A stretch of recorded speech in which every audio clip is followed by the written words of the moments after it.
It's time for some Sunbelt football on ESPN. We welcome you to Troy, Alabama. We've got Coastal Carolina and Troy colliding. Homecoming 2024 here in Troy. Lots of activities all week long, but of course time for the main event. It's the Chanticleers of Coastal Carolina taking on the host Trojans from Troy.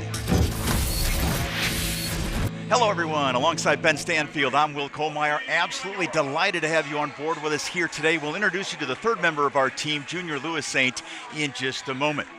Ben, last time these two squared off on this field, it was the 2022 Sun Belt Conference Championship game. Troy clipped Coastal Carolina that day. Stakes not nearly that high this time around, but it's still an important game. It is an important game for a number of different reasons. Coastal Carolina is still in the mix for a conference championship this year. Things got to get a little bit weird for them, but they're in the mix nonetheless here in November. They lost two straight, had a bye week. For Troy, though, if they get a win over Coastal today, it's the brick in the Jared Parker era's foundation, and it's a big one moving forward. Troy coming off maybe their best game of the season last week. It was a loss at Arkansas State, but they had a magnificent second half. Played a great ball game to finish it out. Still took the loss, but they're feeling some momentum off of that. No doubt about that. And when you take a look at some featured players, Coastal has got a terrific receiving core led by Jamison Tucker. He's caught a pass, Ben, in 11 straight games. The team averages almost 15 yards per reception.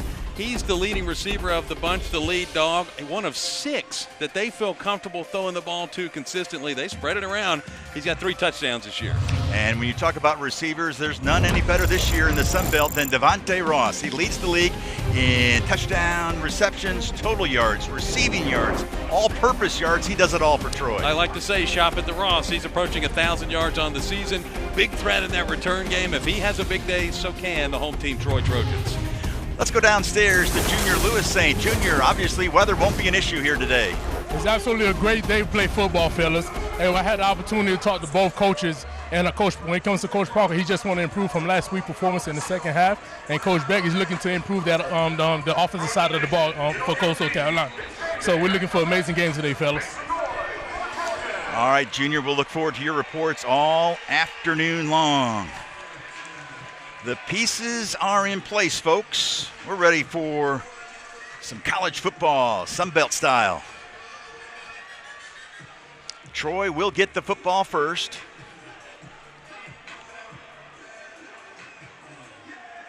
And kicking things off for Coastal will be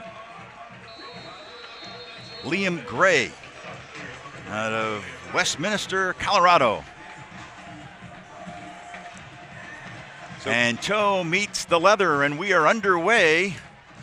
And that's how we start today. Coastal Carolina and Troy with the touchback. Coastal won the toss, deferred to the second half, so Troy going to get the ball first to start things off. And one of the things they're going to try to do is establish some offensive identity on these early drives. And there have been a couple of games here in the past at Arkansas State, at South Alabama, where Troy just kind of started the game on a meltdown note. If they can avoid that today, they think they can win the ballgame. So it'll be interesting to see offensive philosophy right here out of the gate.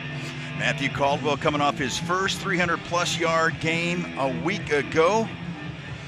And he'll set things up in the shotgun.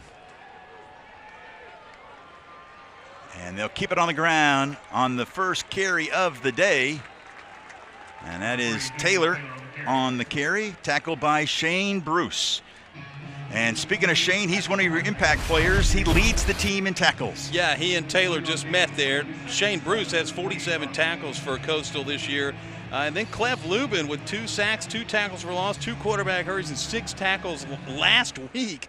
You got Damian Taylor and Gerald Green in that backfield for Troy, 2 playmakers. Caldwell, he's got his tight end open, and he's got a first down as Brody Dalton on the reception. Tobias Fletcher made the stop, but Dalton coming off his first career touchdown last week. Yeah, and that was a great catch. I think that was actually Jackson Worley that caught that football. Beg your pardon, yes. But Troy reaching into the depth pocket with this tight end position. And the changeover last week at Arkansas State was when he started throwing the ball to the tight end. It opened up so much for this offense, and that's been a big key for him in moving the football. Mothershed, you saw him motion to the top of the screen. No room to run on that one. As Taylor is hit right at the line of scrimmage. Might have picked up a yard. Diggs along with Bruce share that tackle. Yeah, Troy's going to try to run the football on Coastal today. Coastal ranks relatively low in the country, 116th in rushing defense, giving up almost 200 a game. So they feel like if they can establish that running game early, the home team, that they'll have a good day. And this time, a little play action. There's Devontae Ross. He's got the first down and a tad more up to near midfield as Ross and the Trojans convert on third down. That was Lubin, Cleve Lubin. We were just talking about him on your impact players. Well, and one of the things, too, talking about Troy wanting to open that run game, short passes in the backfield. A lot of offensive coordinators these days are looking at that as a run-type play because of the ability to set it up and get a quick pass, helps your quarterback gain some confidence, and then really an uncontested reception there in that backfield as well. So great job by Ross to get that first down. There's Mothershed on the jet sweep. He's got room on the edge. He's got the first down all the way down inside the 20. There is a flag back at midfield. McDoom finally knocked him out of bounds at the 20, but this one might be coming back. For 85, 10 yards, by the foul. Replay, first down. That's Jeremy Parker. He's our referee here today. And so that nullifies the big play by Mothershed. Yeah, Rogosh on the hold there. You can see him just wrapped up on that Coastal defender. You know, it's been the line shuffle this year for Troy. In fact, this is the first time this year, you heard Sean Reagan talking to us the other day, the offensive coordinator. This is the first time this year they've got the same offensive line 2 games in a row. Yeah, which that's remarkable, by the way. There you see the first-year head coach, Jared Parker. He called this a critical game. And if Troy starts out well and finds some carryover momentum from that second half a week ago, he thinks it will go well today. If it doesn't, it will be tough to overcome. And here is Taylor trying to overcome that holding penalty, still on his feet. And he picks up maybe 5. That was A.J. Williams, the transfer from Wake, making the stop. He is a vocal leader, was voted team captain, even though he was a transfer. Timeout. Looks like we've got an injured player. I believe that's Braden Bennett down for Coastal right now. Oh, sorry, Shane Bruce. And so Bruce, the leading tackler on the team, is down for the Chanticleers. 3 minutes into this one.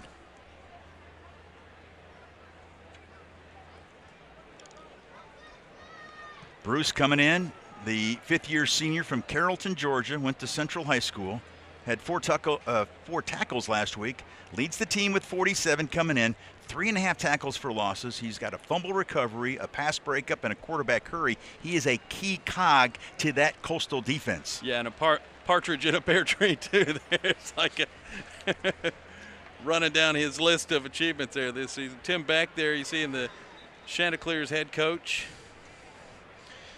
Yeah, a lot of new faces, just like Parker this year. In fact, 65 new players this season. And a lot of those weren't even in Conway on the campus in the spring. 44 of those came in this summer. See, that's so many teams have had turnover like this.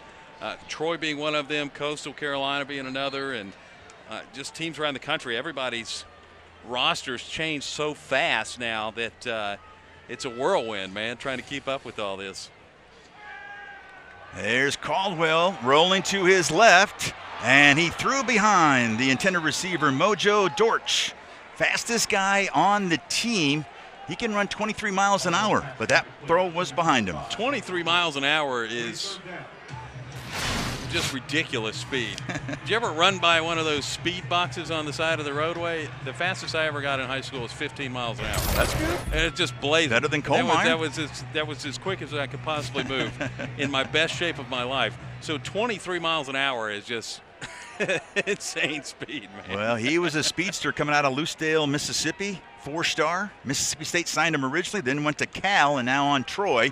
Caldwell's got time. Now the pocket just disappears, and the fumble, I think Troy has recovered it. It was a quiet pocket for a moment, but then it got pretty hectic. 4th down. That was Gavin Ransaw coming in and making the play, the redshirt junior from Harvest, Alabama. So they went with an incomplete pass on that call there, and Troy's trying to hustle teams on the switch out and punt the football away. I think before that could maybe get reviewed and looked at. So going to try to just avoid the disaster scenario there. There you go. Robert Cole in punt formation. Trey Taylor, he is very elusive and extremely quick. We'll see him make some plays on offense, and this time he'll fair catch it inside the 10. Nice job by Robert Cole, the preseason all-conference selection. And he has pinned Coastal deep on their first series. When we come back, it'll be Chanticleer football.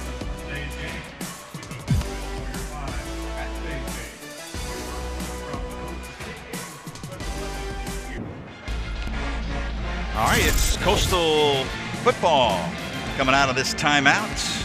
Troy picked up 32 yards of offense and then the punt away. And there you see Tim Beck, the head coach, made a change at OC, fired Travis Trickett, and now he takes over the play calling duties, and he will start Ethan Vasco at quarterback.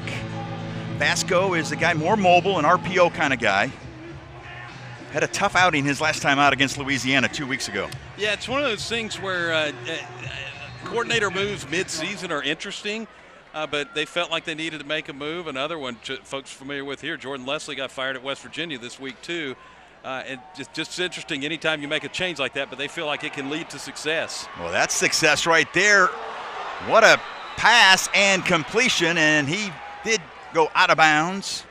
That is Bryson Graves, a sophomore.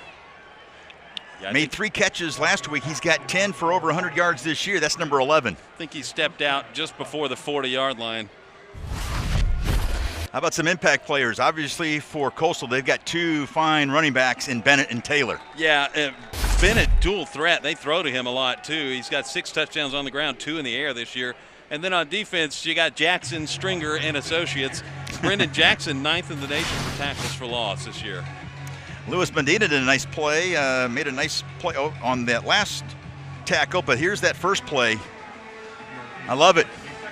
Yeah. Pushing the envelope right off the bat. Nice hops, too. Yes. Yeah. Oh, yeah, really nice. Graves. I bet he can run over 20 miles per hour, too. Yes, I bet he can as well. Here's the give up to middle to Bennett. And Bennett, who had 132 yards last week and a touchdown, tackled by Jackson. Brendan Jackson, now he's been on fire as of late. It's a first down for Coastal, but in the last 2 games, Jackson has 6.5 tackles for losses, including 4.5 against South Alabama.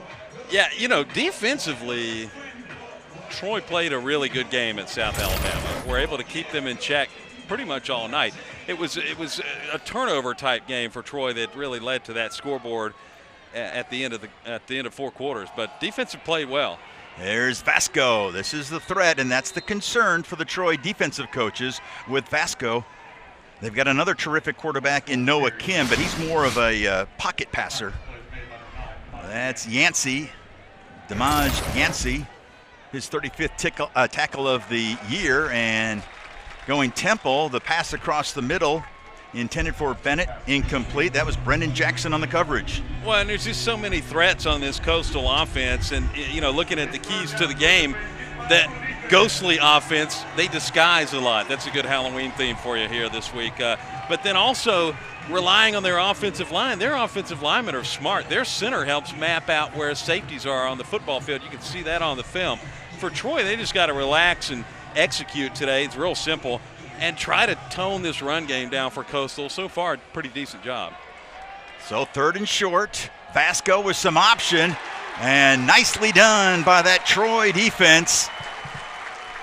That was Jamal Williams at that bandit position. The transfer from Cincy. His 22nd tackle of the year. Jordan Stringer helped him out as well. And that's what they're trying to do all day today, is shut that down. Coastal going for it on 4th down. 4th and a long 6. Short 5, take your pick. Vasco, and look at, this might be a pooch punt.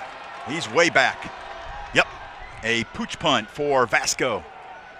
And it's going to be well executed, folks. Wow. And that is how you draw it up. That was Cameron Wright, one of the receivers. That's why we pay you the big bucks right there, yeah. Well, you notice when Vasco was going back a little bit. Tough assignment for Caldwell and company. When we come back, Troy will start at the 1 yard line.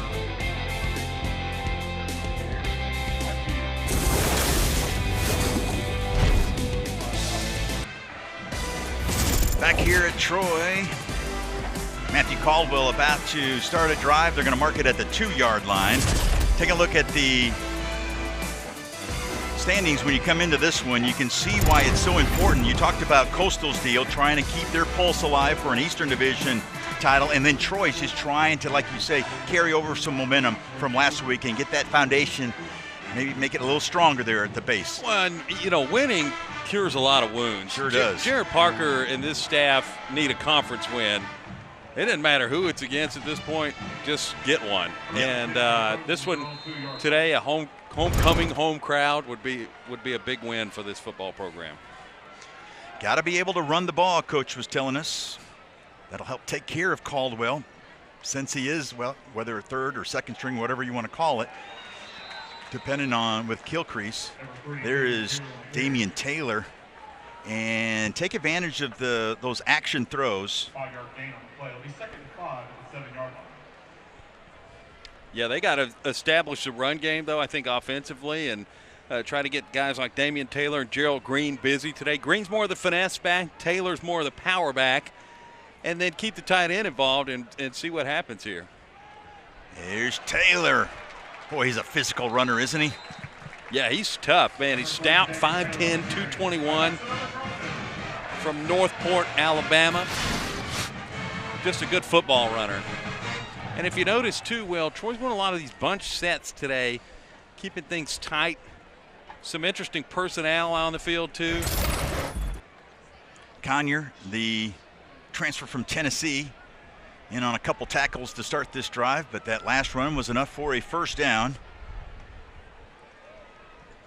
Here's Taylor again. He's got some room.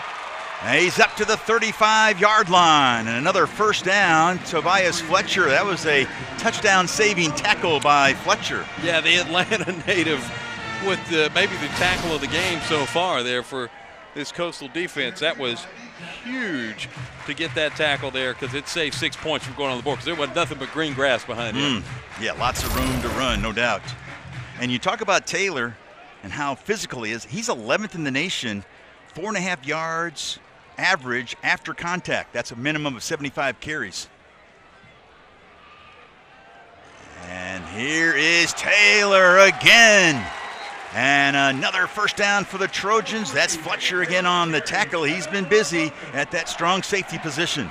Well, and that's one of the things to do in this game, in a game like this, where Coastal's got so many offensive weapons. And we mentioned in pregame, they throw to 6 different dudes on the field. They run the ball so effectively with multiple backs. The quarterback is mobile. There's so many things that they can do on offense. You forced a punt with them a moment ago. Run the football. Hold on to that thing and try to burn a bunch of clock in this game today. Again on the ground. Maybe 2-3 yards for Green. That's Gerald Green, his first carry of the afternoon. And then also Troy trying to expose what may be the weakness for Coastal is rush defense and running it right in the middle today. So it's been a pretty effective game plan so far, I think, for Troy. Trey Brown in on that tackle. Redshirt sophomore, had 4 of those last week, 16 on the year. 2.5 of those were sacks. He's a big play guy, backup linebacker to Gideon. 2nd down and 8 yards to go for the Trojans. Caldwell to Green. Green bounces it outside, far side, still on his feet. Can he go to the distance? Not quite. He made it all the way to the 1 yard line. Finally, Clev Lubin made the tackle, but Gerald Green, how about that offensive line? Well, and the patience of Green is what stuck out to me on this run. Watch him as he cuts out to the right-hand side. He's able to just pump the brakes, wait on the block, and then he does it again. down inside the 5-yard line, too. He's very close to a touchdown there. Yeah, he was set sail. I thought he might have been able to find the promised land, but he comes up a yard short. But Troy's offense, we talked about it playing, and even Sean Reagan was talking about, played its best football of the season in the second half, and they've already got 130 yards in total offense. First and goal at the 1-yard line. That's Green in at tailback, and they will give to Green up the middle, and that will cap off the drive. And Troy scores first. Well, and a stat we didn't want to throw out and jinx them right there before that play. Troy's perfect in the red zone this year. They've scored every trip inside the 20, and that keeps it going there with that touchdown run as well. So that's you could not ask for a better start for this team in this football game this afternoon, and that's what's been missing for Troy down the stretch this year. I like the fact they gave it to Green after the 51-yard run. They gave it to Green up the middle. He scores the touchdown. Scott Taylor Renfro in for the extra point. And Renfro makes it 7-0 Troy. That offense of the Trojans, they're clicking. Green, 51 yards down to the 1, and then he takes it in the final yard. And Troy, the Trojans, flexing their muscle here in the first 10 minutes this afternoon against Coastal.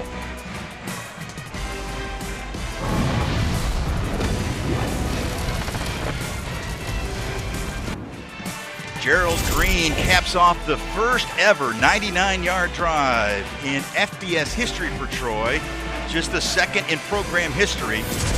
And that also continues a trend that is best in the country. They're now 28 for 28. I should say 21 for 21 now in the red zone this year. That keeps it perfect, Ben. Yeah, I mean, it's like we mentioned a moment ago, that every time they've gotten in the red zone, the problem has not been in the red zone. The problem has been getting to the red zone at times. Yep. But once they're there, man, batting 1,000.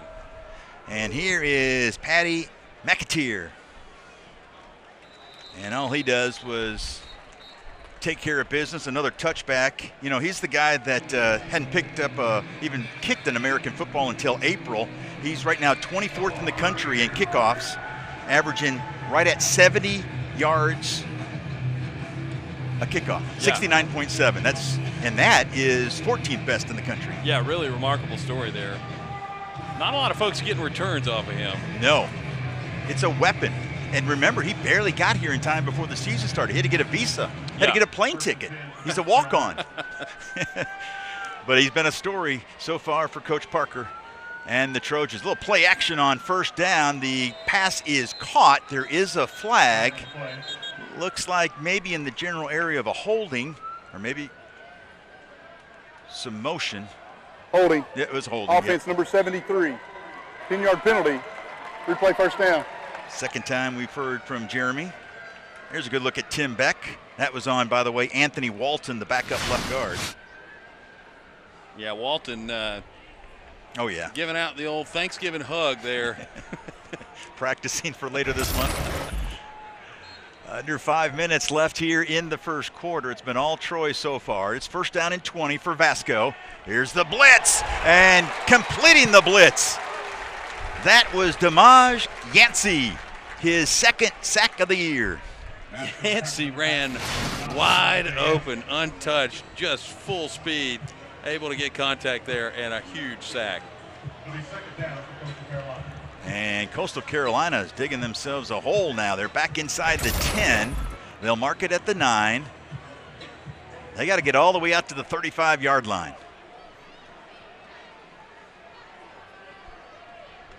Vasco playing it safe, a give up the middle.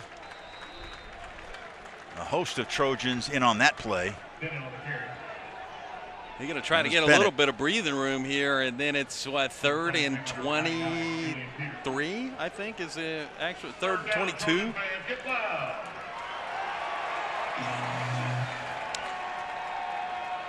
And up top to Bennett, makes the catch, but well shy of the first down. As Bennett, you talked about him being a weapon receiving, and that was Jamal Williams As we talked about, the transfer from Cincinnati making the play. Nice job by Troy defense to keep everything underneath on that play. And decent job by Coastal there to get some room to punt the football, too. I think they were maybe not counting on a first down there. Maybe didn't want to pull that play that deep in your own territory, whatever that play may be right now. But got a little room to play a field position football game. Emil Sebafundi out of Melbourne, Australia, yet another Australian punter. It's a theme across college football, isn't it? And he sends a line drive and over the shoulder catch by Devontae Ross. Coach Parker saying they've got to make something happen. The hidden yardage will be a key on punt returns this weekend. That time well covered by Coastal special teams as Ross is gobbled up by A.J. Williams. That football had the mojo on it to, if it did hit the turf, roll inside the 10, maybe 5-yard line. So that was really a remarkable play by Ross to pull that over-the-shoulder grab in and save that thing from rolling for forever. Say, hey, Willie Mays, how about that over the shoulder? And I beg your pardon, I said Williams. That was Tucker, the wide receiver. How about him covering a punt on special teams for Coastal? Did a really nice job. So here's Caldwell. 2 really solid drives to start the game, 131 yards of total offense. And they'll keep this one on the ground as well. Up near the 30. Pickup of 3. That was Green. And stopped by the middle linebacker, Wyatt Gideon. And something to watch here, too, is this bunch set, this bunch formation that Troy's been in the entire football game today. It's no secret that they've had some issues on the offensive front, trying to keep quarterbacks up off the turf and just getting some solid blocking up front. So I think that's why you're seeing the formations that you're seeing today. And Troy's showing a lot of different looks, too, than they have all year. There's Caldwell rolling, and he thought he was going to use his legs, and then last second he tried to throw to the backup tight end, Jackson Worley. He was being pressured by Shane Bruce. Incomplete pass. Well, pretty smart play, too, there by Caldwell. Just get rid of the football. He was outside the tackle box, so he could do that and launch it out of bounds and try to go back and convert this 3rd and 7. You talked about the offensive line. They've started 6 different offensive line units in the first 8 games. That's tied for 3rd most in the entire country. Yeah, injuries have been a problem, and then just really some chemistry at some points too. But they've found some rhythm here in the last 2 weeks. Green up the middle to the 33. Pickup of 3, but it's going to be shy of a first down. That's DeMonte Diggs, the transfer from Youngstown State, with his 15th tackle of the season. Yeah, Troy's going to punt the football away here. I think they may wish that they could have burned a little bit more clock on that drive, but nonetheless, keep the field position battle going, and you're up 7-0. Yeah. Defense playing lights out. Punt it and punt it deep. Robert Cole had a nice punt his first time. Back deep is Trey Taylor. And keep an eye out for number 2, 5'8", 160. And the punt is blocked. Special teams coming through for Coastal Carolina. And the Chanticleers will have the ball inside the red zone. They're going to mark it at the 11 as a miscue on special teams as Robert Cole got the punt blocked by Jamison Tucker. Also, that was Avion Jones, the redshirt sophomore, in on that as well. Well, and watch these guys. They just blasted right through the middle of that line and were able to get the block. And if you're the home team, a silver lining there is that Coastal wasn't able to pick that ball up and run it in for a touchdown because there was almost that opportunity. But just a wonderful special teams play for this Coastal unit this afternoon. Yeah, almost the scoop and score. So great field position for Ethan Vasco. The quarterback running game is a concern for that Troy defense, and right on cue, Vasco soars and scores a touchdown for Coastal. And there's that threat, Vasco. I mean, just his ability to make things happen with his legs on top of everything else that this offense can do. And this team is frightening for defenses. No question. And with Beck, even the Troy coaches were telling us they were concerned because he likes the flea flicker as well. Got to be aware of his love of the flea flickers. Of course, That's got my attention. I'm all about some gadgets. I love a flea flicker too. Yes, absolutely.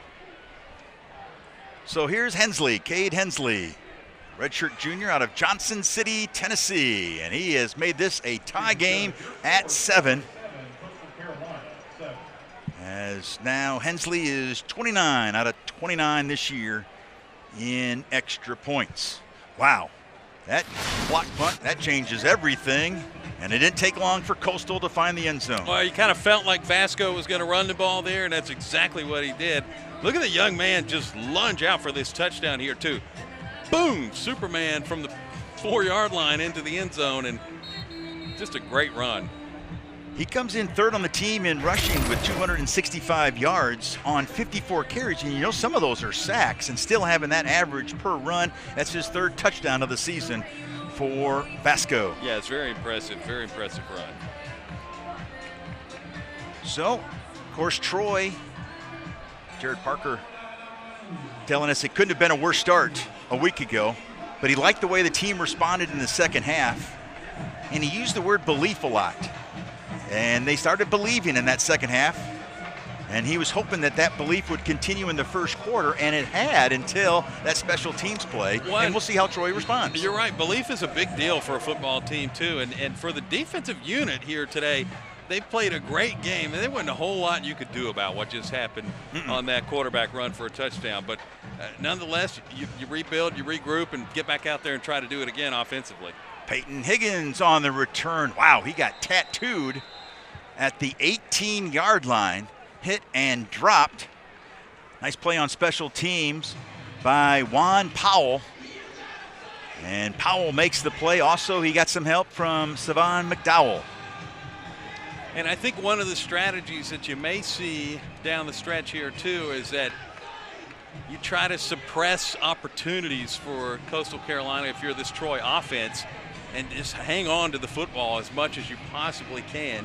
I would look for maybe some screen passes coming up from this offense as well. They've really set things up for that with the bunch set like we mentioned, and Troy going with a bunch of tight ends, keeping the receivers in close, trying to run the football.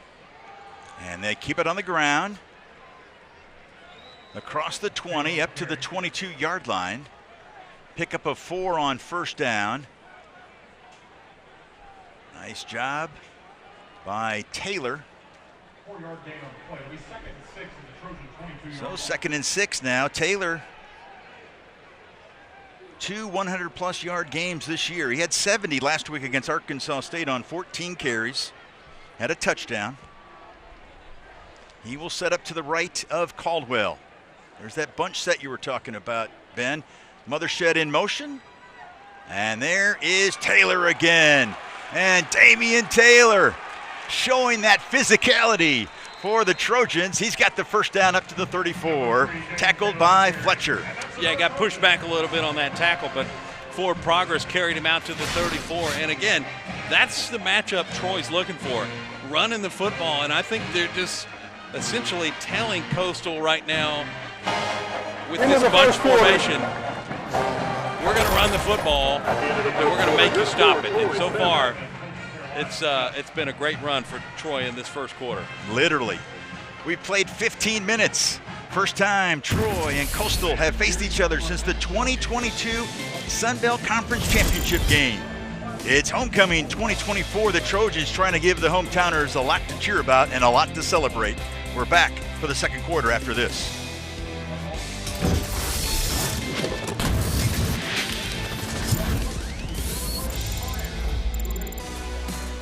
Welcome back to Troy. As we get set to start the second quarter, tied at 7. And on that first play, Caldwell up top, and the completion to Brody Dalton. Oh, beg your pardon. Yes, Brody Dalton makes that catch. Tackled by Barry Brown. Will Kohlmeyer, Ben Stanfield, Junior Lewis Saint down on the field.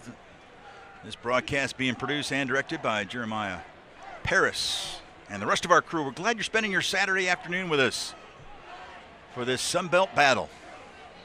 Second down, 3 to go for Troy. And getting the 3 and a couple more is Taylor. Again, it's Barry Brown, back-to-back tackles, the 5th-year senior out of Cincinnati. He's part of that linebacker. They got some good linebacker play. Yeah, they really do. And, I mean, the stat lines for these guys, like Clev Lubin, for example, 19 tackles on the year, 3 sacks, 3 tackles for a loss, and all kind of stuff going on there for these guys. Wyatt Gideon, too, and Trey Brown. Caldwell, the give to Taylor, and he got hit and dropped. Maybe a half a yard for Taylor. No gain on the play. It'll be second down for the Trojans. One of the things that Sean Reagan, Troy's offensive coordinator, has told us in the past is they got to avoid 2nd and 10, and I think 2nd and 9 3/4 is probably qualifies for that too. But just try to any sort of momentum you can get off that first down. You try to keep your quarterback out of a pressure situation where he's got to feel like he's got to complete a long 8, 9, 10-yard pass. Breaking a tackle into the secondary and down to the 32-yard line is Damian Taylor. Barry Brown with his 3rd tackle of this particular series, and the Trojans are in business again. And when you run the football like that, you can certainly keep your quarterback in a good position. Yes. So 1st and 10 at the 32. There's Taylor. Now check that. That's Green on the perimeter. And he's knocked out of bounds at the 24. Another terrific pickup on first down. Give him 8. Courtney Eubanks made the stop, the transfer from North Dakota State.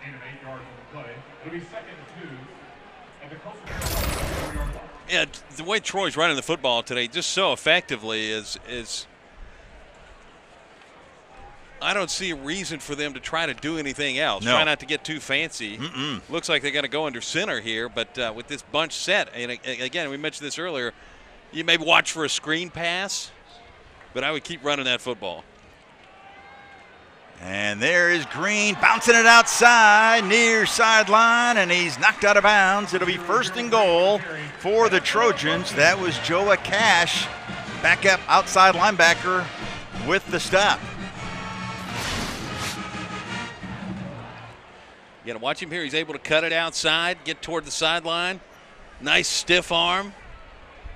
Pushed out of bounds inside the 10. 1st and goal. Troy's in business right now.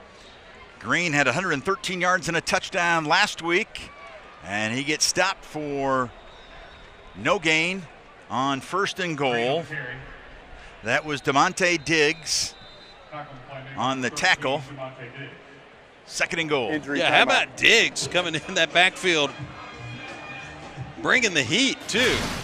Able to make a great stop. Here's another look. Diggs untouched. Oh, yeah. Yep. Great tackle. So you're going to have some wholesale substitutions here. Defensively, Coastal bringing in the big dogs. Troy is too. Dalton came off. Looked like he got dinged up a bit at tight end. So let's see what. That's Ross that was in motion for a moment. Now he's set. And the give. Thought it was a fumble at first, but it was just the helmet of Coastal's that went flying. Inside the 5, down to the 3-yard line was Green. Chanticleer headgear there. Yes. That's what that was. That was Lubin, I should say Lubin on that tackle. He lost his helmet. He was the one that lost his helmet. So he's got to leave for a play, and that's a good thing. When you talk to Sean Reagan, the OC for Troy, he said, you don't want that guy to be 3rd and long. He's a bear to block. Yeah, well, he's like one that Reagan specifically pointed out to us, too, in that conversation. Said he's just dangerous for this rush offense of Troy. Timeout, Troy. Timeout, Troy. First charge of the half. That's the first one. We'll be back in just a moment. It is 3rd and goal for the Trojans in a tie game here in the 2nd quarter.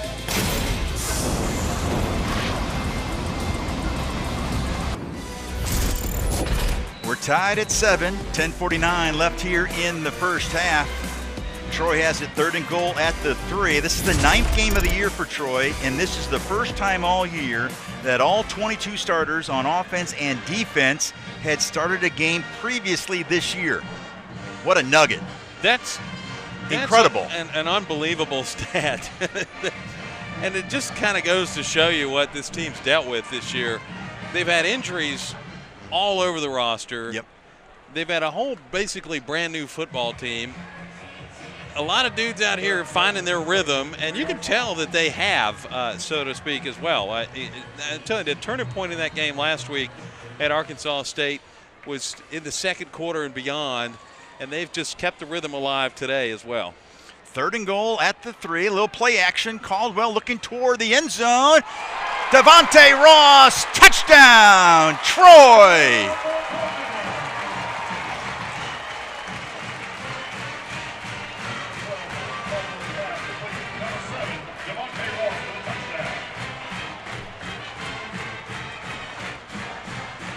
We'll take another look at that, but I want to point out that Devontae Ross is out here doing Devontae Ross things again. That's one of the best catches you may see all season long right there. Yeah, that's one for the highlight reel. Watch, the coverage is tight. Ball just in front of him. One-handed grab, reaches up with his left hand, pulls that thing back in. Perfect timing on that touchdown pass. It doesn't get any better than that, folks. Renfro makes it 14-7 Troy. That's how you cap off a drive, and a nice response by the Trojans after Coastal had tied it. And there is yet another dynamic catch by number 7, Devontae Ross. You can see why he is among the elite receivers in the country.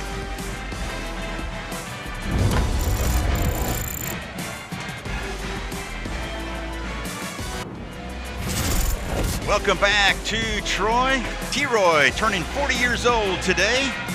Let's send it downstairs, Junior. He's got a very special guest. Hey guys, I'm in here with O.C. Manura, Troy Hall of Famer, 2-time Super Bowl champ.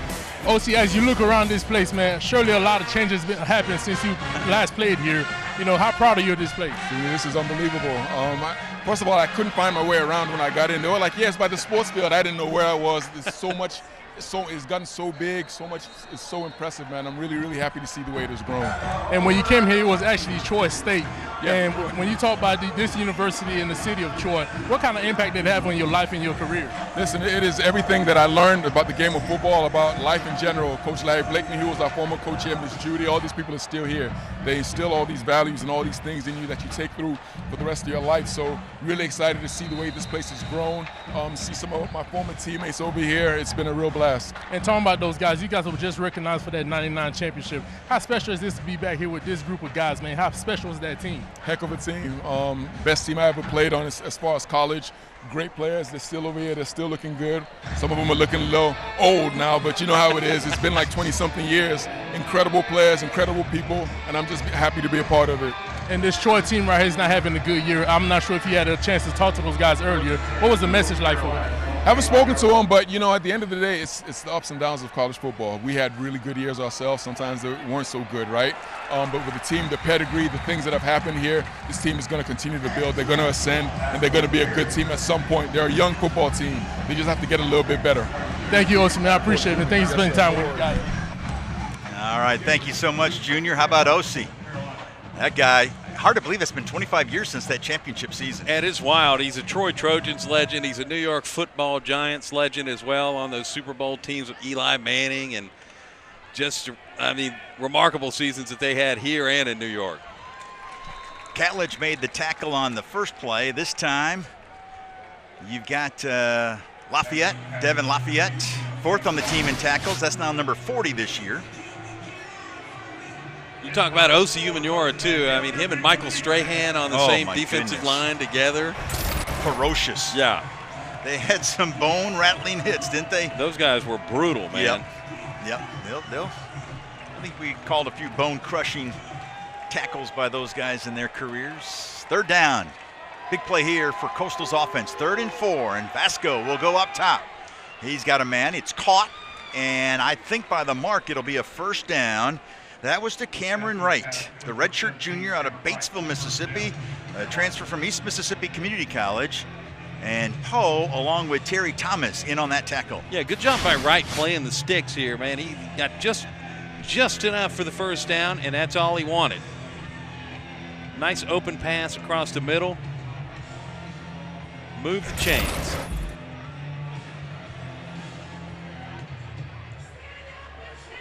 One thing for Coastal right now is you got to establish some sort of offensive identity. Just 80 total yards so far in the game. Vasco rolling, it's deflected, incomplete. Looks like Carr was the intended receiver. That's a credit to a couple of things here too. Is a little bit of a slow start by Coastal's offense, but then also Troy's defense maybe playing their best game of the year so far as it stands right now. The yardage difference is remarkable. Troy sitting at 219 total. Coastal again with just 80 yards at this point in the game. There's a little option, and the toss to Bennett up to the 40-yard line. It'll set up 3rd and 6. That's Ian Connerly Goodley. What a year he is having. He's only has missed 3 tackles all season long. He's the PFF top-rated tackler on this Troy squad. Yeah, he's having a great season. Credit to Coastal there to even get 4 yards on that play, because it looked like it was swallowed up. Big 3rd down here in this first half. 3rd down and 6 for Ethan Vasco. It was just 3 of 10 for 10 yards a week ago against Louisiana. He's going to go up top, and it's caught. Inside Troy territory down to the 45. That's Connerly Goodley making the tackle, but that's Jamison Tucker extending his streak to 12 straight games with a reception. And here's Bennett on 1st down. Gobbled up by Jamel Fills-Ami.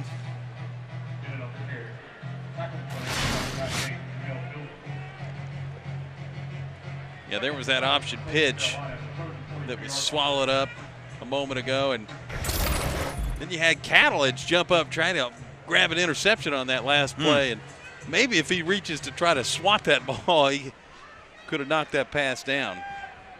2nd down and 7. Here's Bennett again, trying to bounce it to the outside, and that Troy defense had none of it. That is Brendan Jackson again. Those 4.5 tackles for losses against South Alabama, just a half a tackle away from the school record of Javon Solomon. He had 5 tackles for loss against USM in 2021. Yeah, he had a great night at South, and he's just one of those guys that flies around to the football. He's all over the place. And again, that's a game where defense played really well. They just struggle with offensive identity. Troy's found offensive identity today, and the scoreboard reflects that right now, 14-7. 3rd down and 8.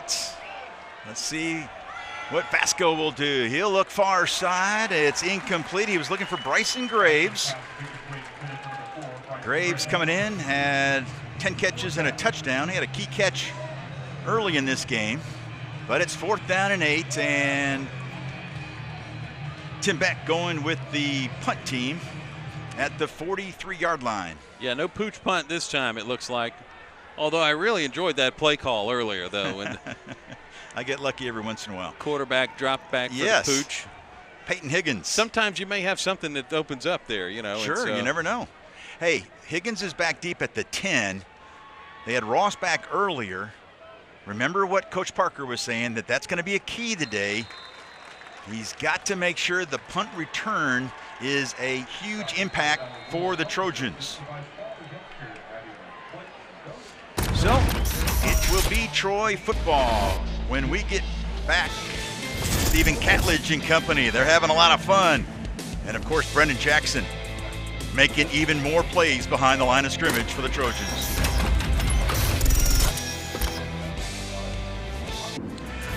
Welcome back to the Vet here in Troy, Alabama. 6:17 left in the first half. Been an entertaining first half as well. And speaking of entertaining, that should be Devontae Ross's middle name. That touchdown reception earlier in this quarter, his 9th of the year. That's tied for 4th nationally. And he gets another one, he'll be tied for 2nd. 12 is the national lead right now. Nice. And Devontae Ross definitely has his sights on that. Here, Troy keeping it on the ground. Taylor starting this drive with 13 carries for 101 yards.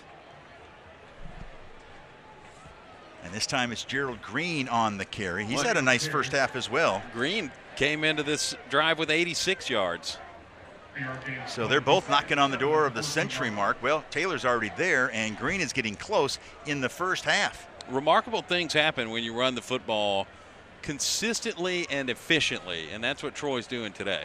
Nakwuru on that tackle for Coastal. The toss out there to Green on that run. Picked up a couple of yards. Courtney Eubanks made that stop. Graduate student out of St. Petersburg, Florida. All right, here's 3rd down and 4. That was a play we had not seen much from Troy this year, too, on that pitch there. Maybe the idea was for Green to push it a little further outside.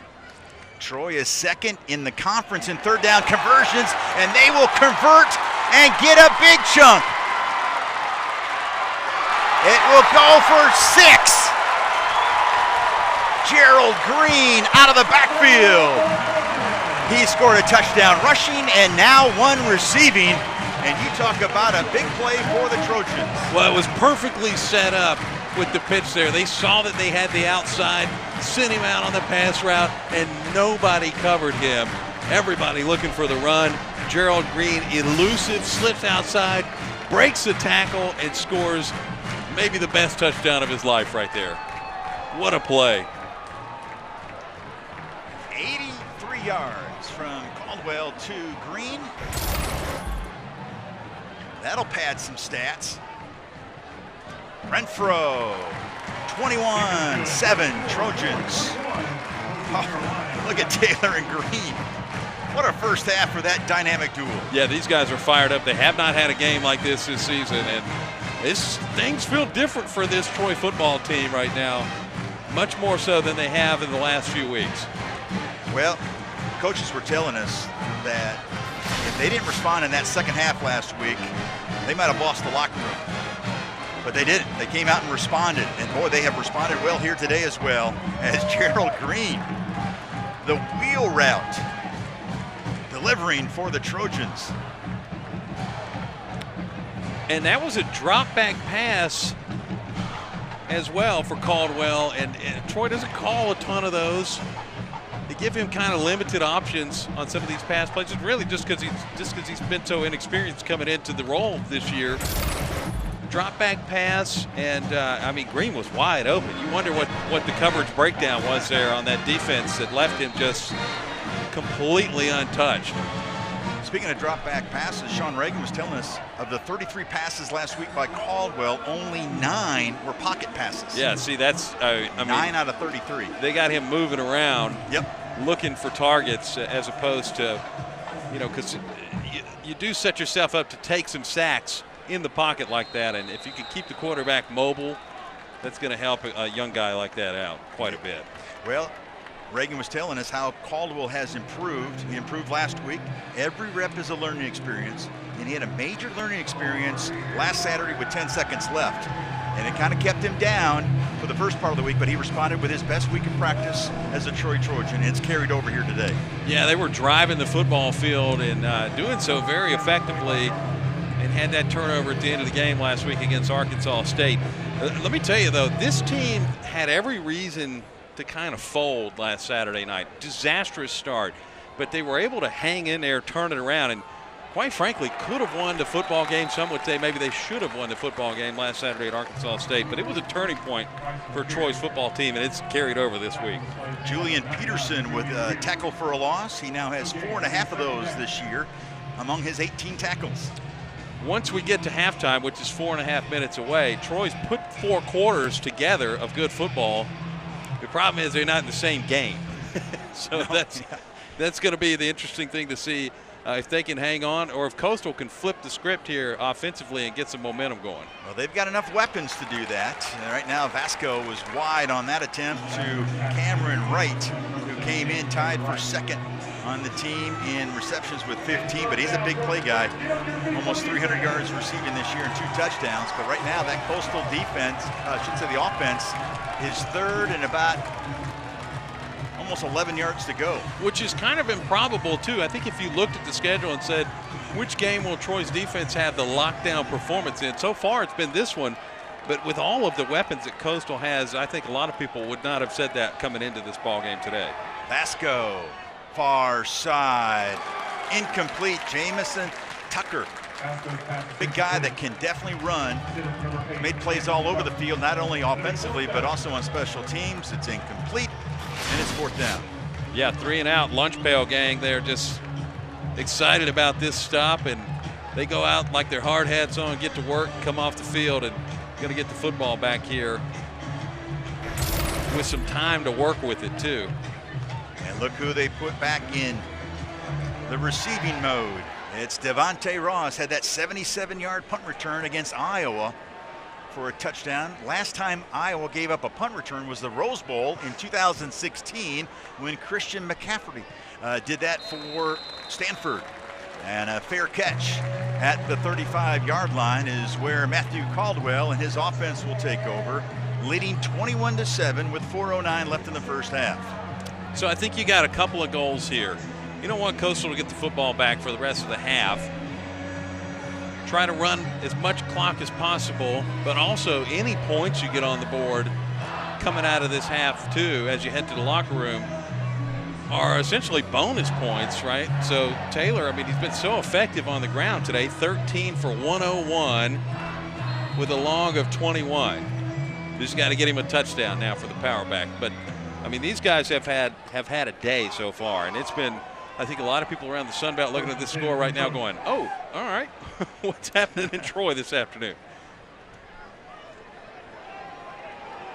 Caldwell will throw this one out of bounds and live for another play. Smart decision by Caldwell, too. He rolled out, didn't have anything there, got rid of it, got it out of bounds. And one thing, too, we were talking with this Troy staff and about this team, young team kind of coming into their own right now, is it's at one point during the season, coaches had to come off the field and look at these guys and say, hey, that was a bad play, but you're not going to lose your job over that. Relax. And that's helped this team gain a lot of confidence, too. Yeah, when you play tight, it's tough to execute, and the Trojans execute there as Caldwell finds Ross on that far side, and he'll set up 3rd down and short for Troy at the 44-yard line. Yeah, they're definitely playing loose football today. So they're bringing the big guys in, a couple of tight ends here. Saw Rogosh come on, Fabian Rogosh. Looked like Brody Dalton, too, checks in. Going with that bunch formation, I expect him to just hand the football off here and try to run for this 1st down. Yeah, Caldwell's thrown for 121 yards, but they keep it on the ground to get that 1st down up to the 47-yard line. And that's Taylor. Tackled by Nakwuru. Yeah, and he just powers through for the 1st down. Watch him here in some traffic. Just driving. He's not skipping leg day, Will. He's earning that 1st down. Sure isn't. You know, he came in with 40 career rushes for 1st downs, 23 this year for Taylor. He's picked up a couple more here today, getting 1st down carries for the Trojans.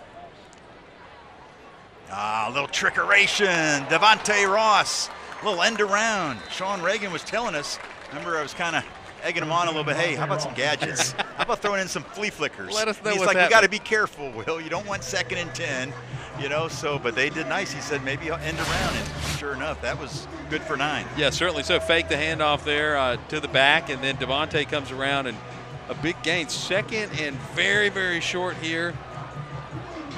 Maybe shoot for a long ball on 2nd down. There you go. Ross leads the Sun Belt in 4 different categories, including all-purpose yards. He is so valuable, just a dynamic player for Troy. 2nd and 1, Caldwell under center, up the middle for Taylor, and he just keeps those legs a-churning, and he'll get the 1st down at the 42. That was DeMonte Diggs wrapping them up. Out of McKeesport, Pennsylvania. Timeout on the field. We'll take it with them. Trojans leading by 2 scores and looking for more with $1:55 left.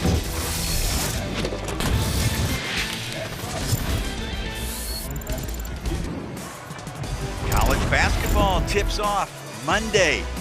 Troy, the Trojans, are predicted to finish 3rd in the Sun Belt this year on the men's side, 2nd on the ladies' side. And Scott Cross, the head coach of the Trojans, will be joining us at halftime.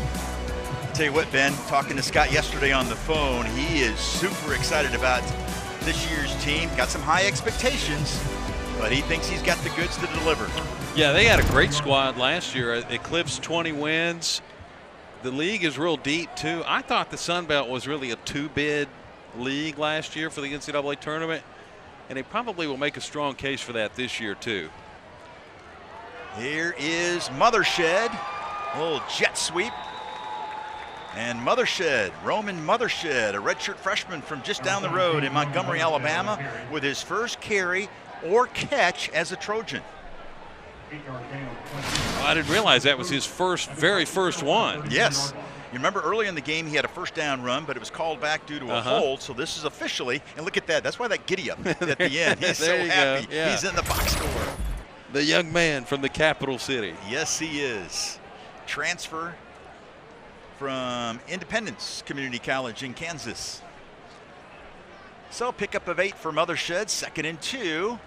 A little play action, nicely done. Here's Mothershed again. He's got room inside the 10. And it's 1st and goal for the Trojans at the 5-yard line. A.J. Williams with a touchdown saving tackle on Roman Mothershed. A little less giddy up after that play and more of, I'm here to stand on business. Getting up off of that right there and then inside the 5-yard line. Another great play. Troy coming in, averaging 20.5 points per game. They've already got 21 here in the first half and looking for more. Caldwell in the shotgun. And the give to Taylor. Breaking 1 tackle, 2 tackles. Did he get in? He is just shy of the goal line. It'll be 2nd and goal. You hear the crowd. They were hoping to celebrate another touchdown for Troy. It might be just momentarily that pause, as that was Barber that made the tackle, Najon Barber. But look how close they are to the goal line. I'm loving this personnel look by Troy, yes, too. And 3 backs, a lot of 2 tight end sets, too. All right. Heavy big boy football right now is what they're playing. Ben, 3 guesses, first 2 don't count. What will Troy do? Why, of course, Matthew Caldwell. He calls his own number. Little option. And Caldwell finds the end zone. That's the 2nd touchdown this year for the junior from Auburn, Alabama. Well, let me tell you, that would have been my 6th guess. Yes. On what would I have thought there. it was going to be Taylor up the gut, and so did Coastal's defense. Well, that's precisely why it worked, too. Caldwell jumping in there, finds the gap, shoots through for the touchdown. Nicely done. Wow, this Troy offense is exploding, folks, as Renfro makes it 28-7. That is 56 points in the last 4 quarters for this Troy offense. I'm telling you, at halftime, Troy trailed by 20 last week, 23-3 at Arkansas State. And it was like the lights came on. Like suddenly, somewhere along the way, team got comfortable, folks settled down, started clicking a few things. I think a lot of it, too, has to do with the formations they're showing on the football field today, too. At one point, 32 personnel. When's the last time you've seen that? 3 backs, 2 tight ends, that sort of stuff. Pistol with 2 backs flanked on each side, and then 1 behind. It just is. It's throwing a lot of weird things at this Coastal defense today. And one thing you got to avoid, I don't know if a lot of people in the country watched Alabama play Georgia earlier this year. Bama jumped out to a huge lead in their first half because they showed a bunch of different looks in that game. Georgia was able to come back in that ball game. So one thing for this Troy offense is you got to keep this rolling in the second half, because Coastal will catch on to what you're doing here through the first 2 quarters and adjust accordingly. They're a good football team. That's what good football teams do. So it'll be interesting to see the chess match here in quarters 3 and 4 of this afternoon's game. You saw number 20 there, Christian Washington. He came in with 6 kickoff returns this year, averaging 24 yards a return, but he hasn't had a chance to touch it, as McAteer has had all touchbacks for Troy. And so 27 ticks left here in the first half. Coastal with the football, trailing by 3 touchdowns now. And these scoring drives have been extremely impressive for Troy today. Well, and another thing to point out, too, is in the age of the transfer portal, you just hear a lot of dudes quitting around the country. This Troy team, 1-7, man. You would never believe that watching this ball game today. No, and there's Washington on the carry, tried to bounce it outside. He might pick up a couple. Haven't mentioned his name much. Came in the second leading ground gainer on this squad, 9 yards behind Bennett with 313. He's the transfer from New Mexico, and Jordan Stringer makes the tackle, the leading tackler on this Troy squad, and that will be the last play of the first half. In the last 4 quarters, and listen to this crowd. They are showing their appreciation. Troy has outscored their opponents 56-18. Junior Lewis Saint has head coach Jared Parker downstairs. 3 touchdowns at the half. Seems like a lot of momentum was carried over from last week, second half last week game to this game here. Yeah, we worked so hard to put our guys in this position to try to ride momentum from that last game. You have to feed off things that are positive, because at times we haven't had it. And it's so fun to watch these guys ride a good faith, good feeling of what they had, and come and work the way they did, and then see some stuff on the scoreboard. Thank you, Coach. All right, thank you. All right, Junior, thank you, Coach Parker. And yes, his offense is clicking. They have been dynamic here in the first half, and they'll take a 28-7 lead into intermission. When we come back, don't forget, we're going to talk some hoops with Troy men's basketball coach Scott Cross. Scott will be coming up with us in just a moment, but right now, the Trojans leading big over the Chanticleers.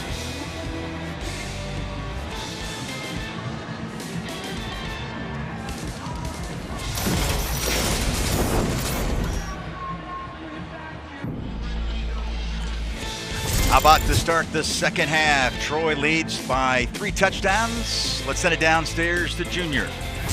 I just had an opportunity to visit with Coach Beck. His message was simple. He said offensively, they just have to be more consistent, find a way to get the ball to their playmakers' hands, and keep Troy offense off the field. Defensively, he said basically we just have to tackle. We have to get to the ball and find a way to get guys on the ground and find a way to get back in this game here at the second half. It's time for the second half. All righty.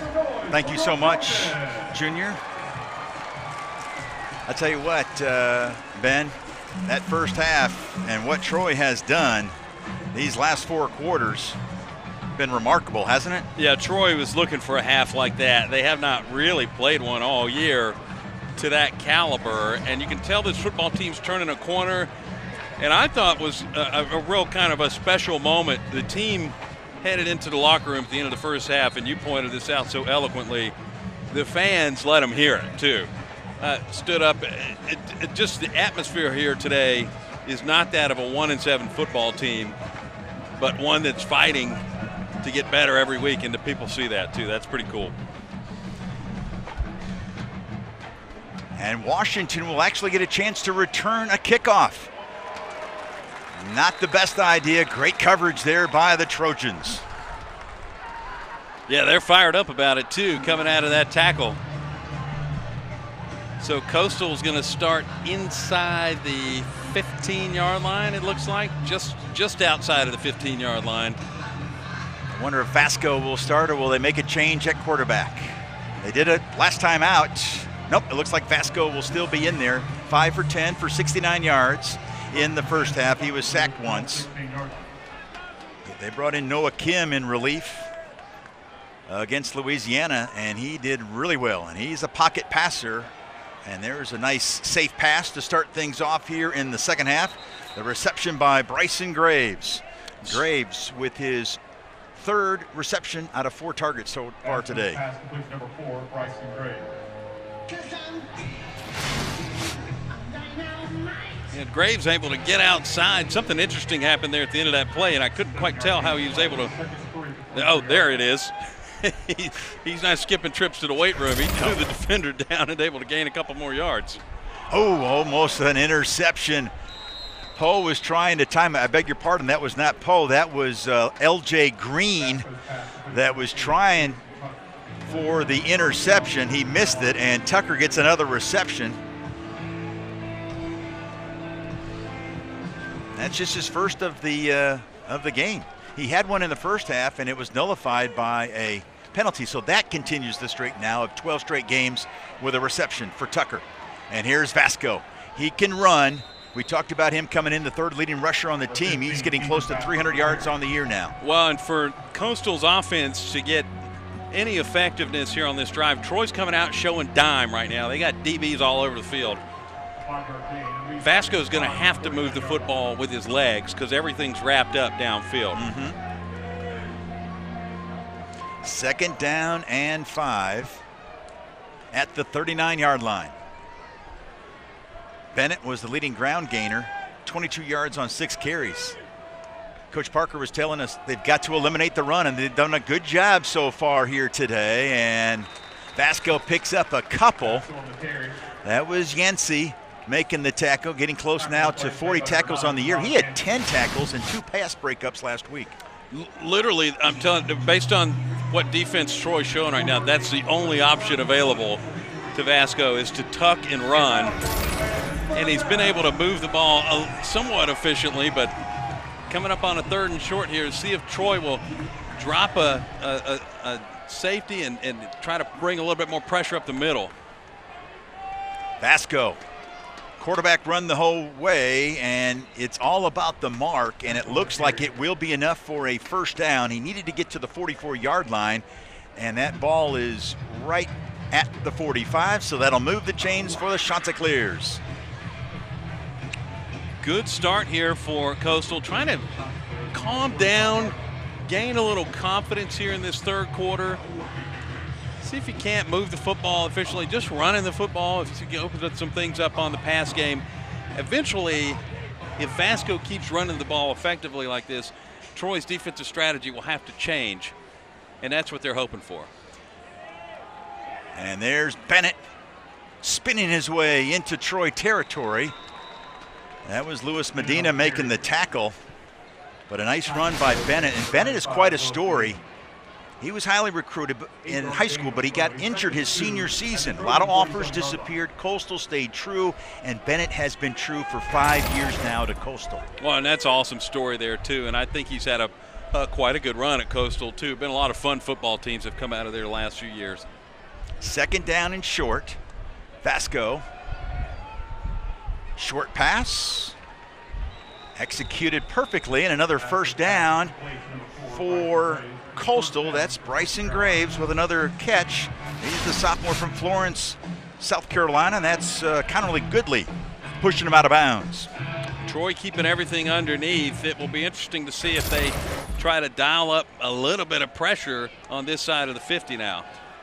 Vasco, will he look for the big chunk? He'll have to roll right. He will look for the chunk play inside the 15, and it's caught by Tucker. And here's that Coastal offense that we were expecting when we came to the stadium here today. All those receivers, you got 1, 2, 3, 4, 5, 6 guys that are regularities at catching the football, plus Bennett in the backfield.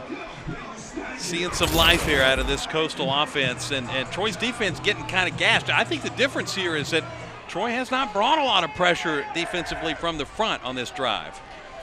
Vasco to the end zone. Incomplete.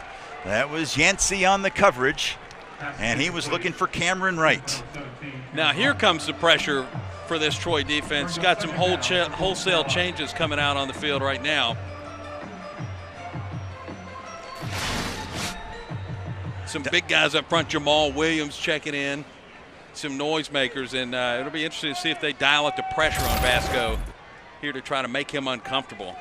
These wide receivers have some height, So let's see if he might do a lob. These 50-50 balls are usually successful for Coastal, and the pass is incomplete. That's Yancey on the coverage again, and that was Vasco looking for right again.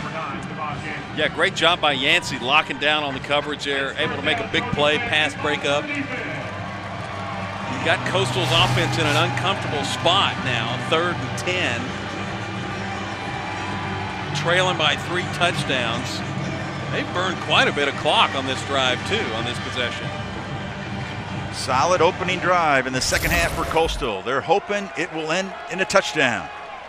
3rd down, Vasco. He's going to use his legs, and he will not get back to the line of scrimmage. Great job by Jamel Filzami, the transfer from Coffeyville Community College in Kansas. The Enterprise Wildcat by way of Daleville. Made a big play. Jamel Filzami was hungry for that play. And that's a big body coming at you in the air, too. 6'3", 336. And he was full extension off the ground making that tackle. So here's Hensley. His long this year was 49 yards against William and Mary. And Hensley converts. He's now 10 of 12 this year. And it's 28-10. Coastal gets 3, so it's got to be a win for Troy's defense as they keep it a 3-score game here at the Vet in Troy.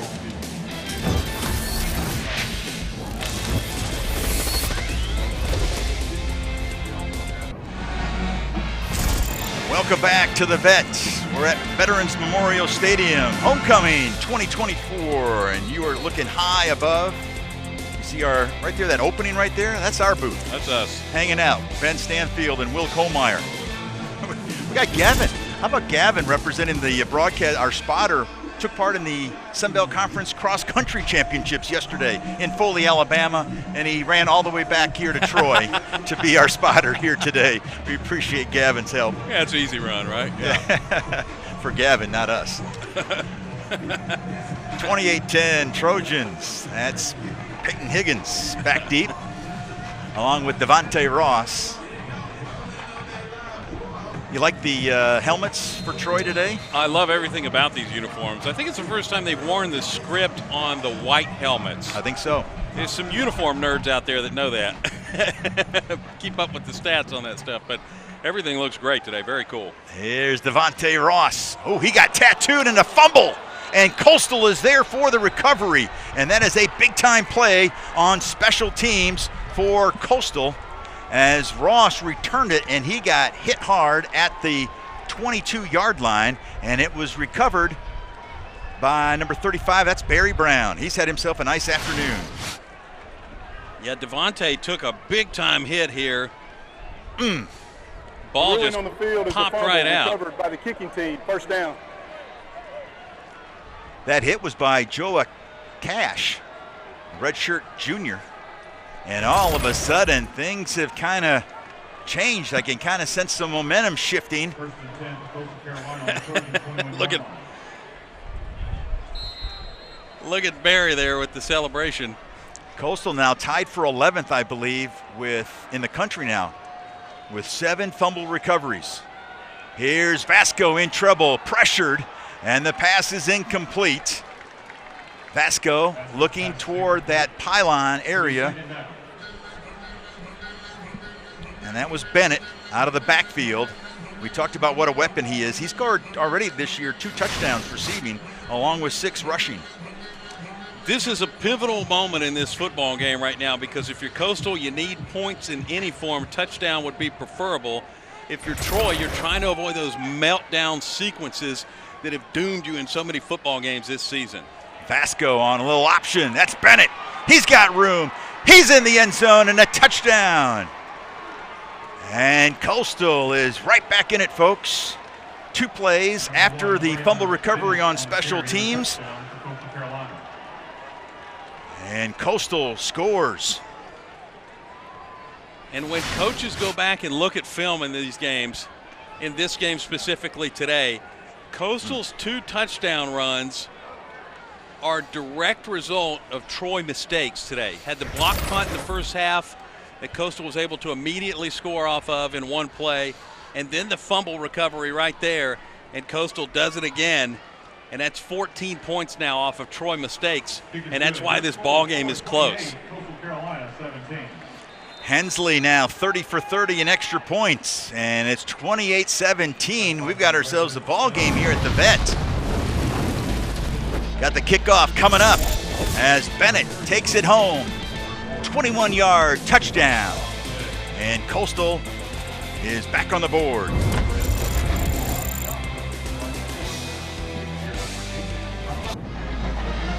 Turnovers. Troy has forced 197 since the start of the 2016 season, which is second most in the country.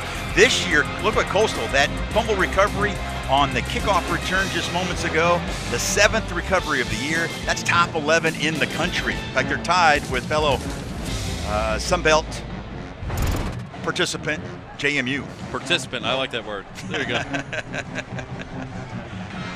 Wow.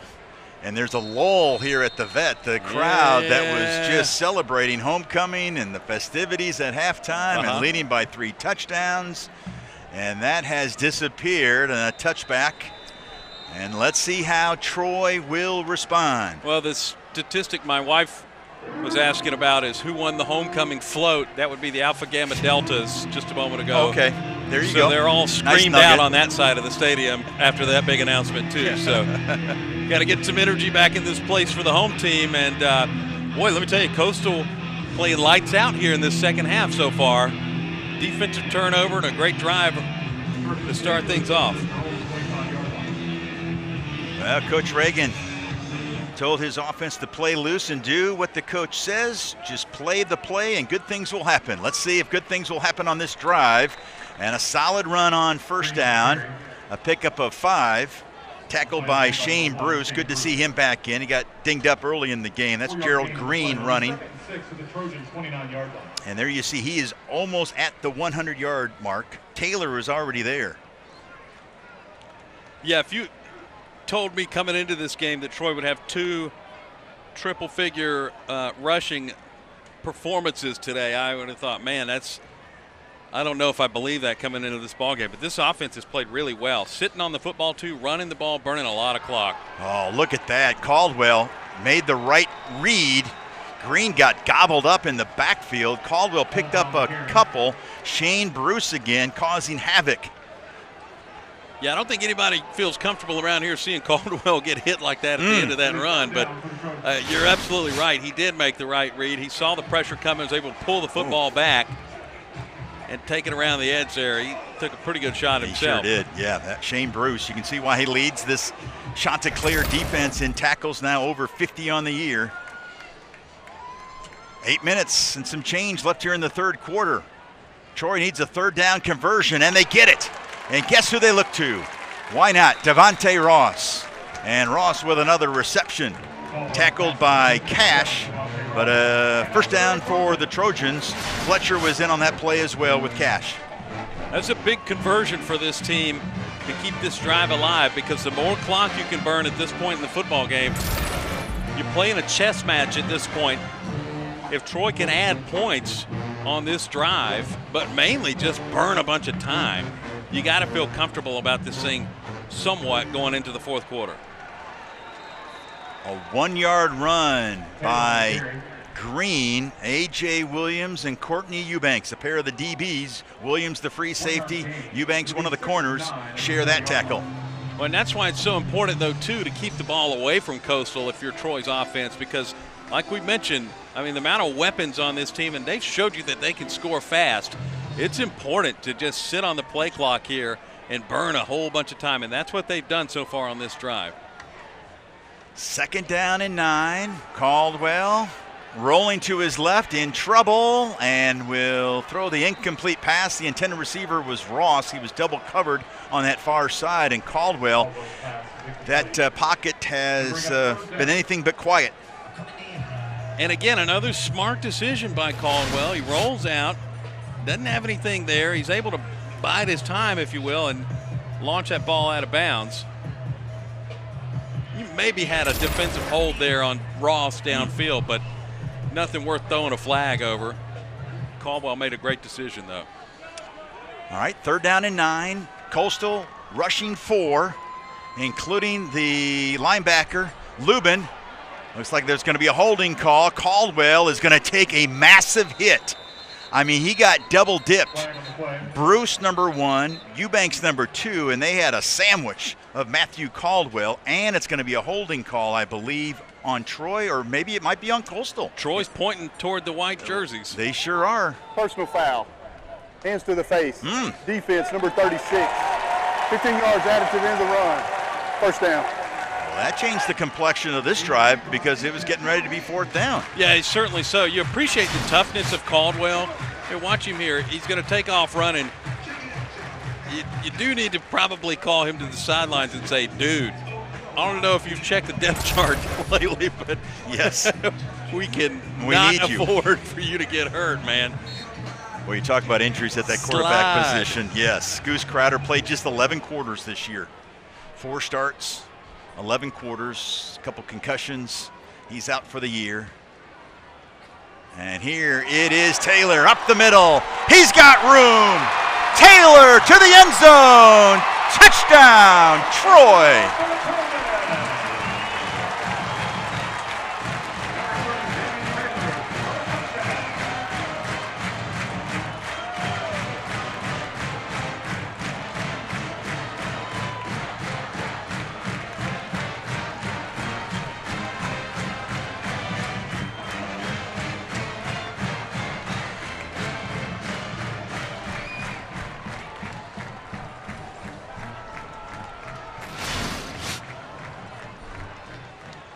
So a 41-yard run by Taylor. And that's how you respond, folks. The middle's been there for this team all afternoon running the football. And Taylor able to punch one through the power back with the 41-yard touchdown power run to add to this Troy Trojans lead. What a surprise in Troy, Alabama today.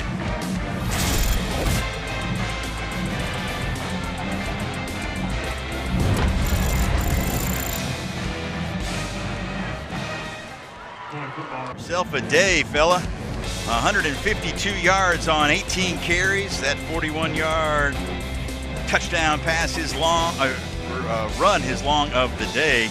And how about this? You combine the second half of Arkansas State and the first 2.5 quarters here today. Troy's offense has scored 63 points over that 4.5 quarter stretch. They had scored in the previous 30 quarters 136 points. Wow. So they're halfway to what they've done in the first 30 quarters in the last 4.5 quarters. Well, and the offensive explosion, I mean, even in some of these great Summerall teams the last 2 years, you know, they were going down at places like South Alabama and winning ball games, scoring 10 points. Yes. You know, so the defense has kind of carried the water around here for a long time now, but been a minute since you've seen an offensive explosion like this, maybe since the last time Coastal Carolina was here for that Sun Belt Championship game. Yeah, absolutely. That was a high-scoring affair that Troy won over Coastal. All right, let's see what Ethan Vasco can do. Remember, Grayson McCall was a 4-year starter, transferred to NC State, and then Vasco won the job in fall, the transfer from Kansas. And there's Bennett. Little jet sweep. And a solid pickup on 1st down up to the 32-yard line. Justin Poe, 3rd on the team in tackles. Got his scholarship just before the season started. Had 7 tackles a week ago. He's over 50 on the year. 2nd down and 3. We talked about Vasco being the transfer from Kansas. He had just 1 appearance in 1 year with the Jayhawks, made 4 starts last year, and was actually the MVP of the bowl game. There's Bennett up the middle, across the 40, up to the 43-yard line, and a 1st down for Coastal. Poe and Yancey in on the tackle. Yeah, Troy kind of giving up that middle there. Great job by that offensive line for Coastal Carolina.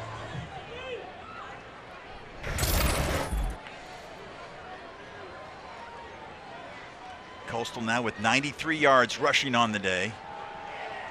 Vasco near side. The catch by Kendall Carr. And Carr, the transfer from North Carolina. With the catch, Lafayette and Jackson in on that tackle. Pick up a 5. Carr's 8th catch of the year. We talked about Vasco a moment ago in that bowl game too. Played out in Hawaii in that bowl game. Yes. How about that for a trip? And then to be the MVP? Yeah. That is a flight and a half for Coastal, going from the East Coast all the way out to Hawaii, but it was a successful trip. Cecil Powell in on that tackle. We talked about Carr, the tight end, the transfer from North Carolina. Powell is the transfer from North Carolina State. Yeah, great job by Powell. Just get what you could get, man. Grab that jersey, able to get the tackle. Tucker really coming on strong. Oh, little flea flicker. They'll throw it underneath to Bennett. Troy, nicely done defensively. They read it well. And that's Terry Thomas, the backup weak side linebacker, the junior from Childersburg, Alabama, with the stop. Shout out to Highway 280. The sideline was fired up on that play there. You heard everybody that was around shout, "Reverse!" Able to read that play very well and shut it down defensively. That's a nice disciplined play by that Troy defense. Didn't fall for all that eye candy. Vasco on 2nd and long. He'll flip it out to the right flat to Bennett. Knocked out of bounds by Yancey. He has had himself a busy afternoon at one of the corner positions. Now over 40 tackles on the year. Well, Dante Wright's defense for Troy has done such a nice job of tying all these receivers up for this Coastal offense.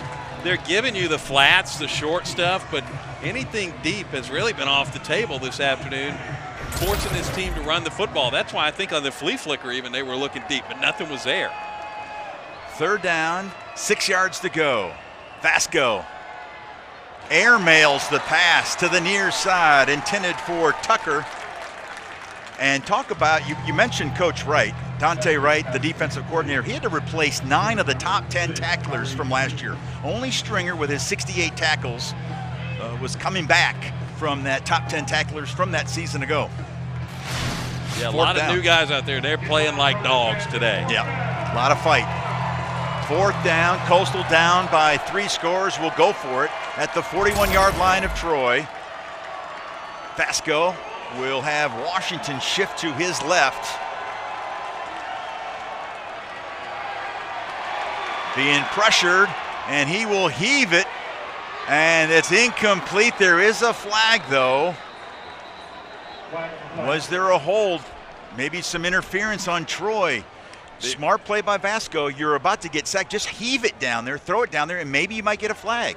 Yeah, the pass interference call came in pretty quick, too. Pass interference. Defense number 15. 15 yards. We'll get another look automatic. at it, but the playmaker on this play was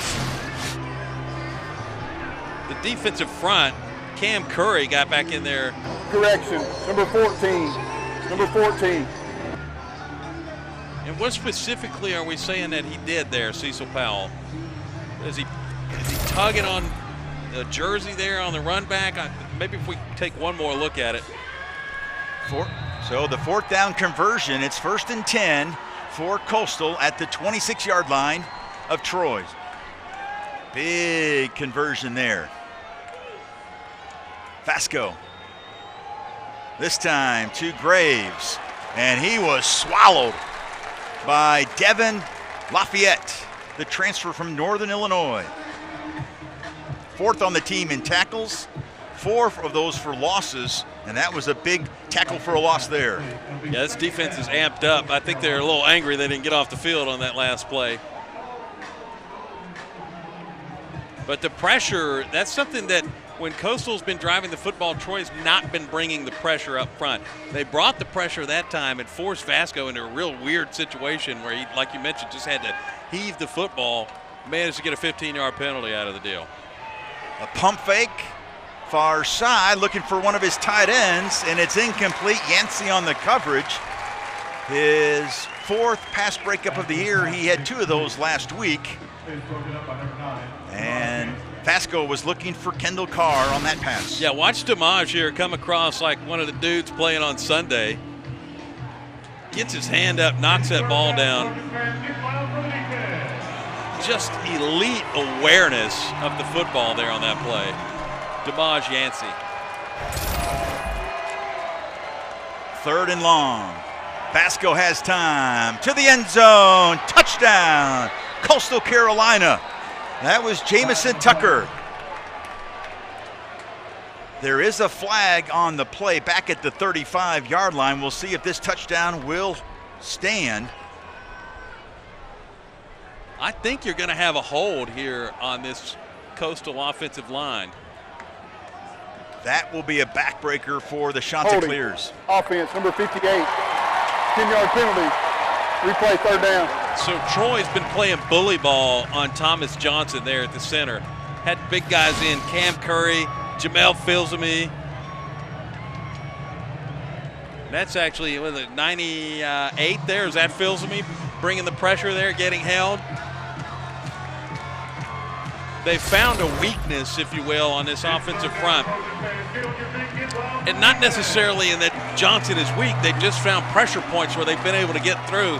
And Johnson's holding on for dear life, trying to protect his quarterback. It was a pretty touchdown pass, but maybe not so if Filsamy gets through clean. 3rd and 22. Vasco near side to the end zone. Incomplete.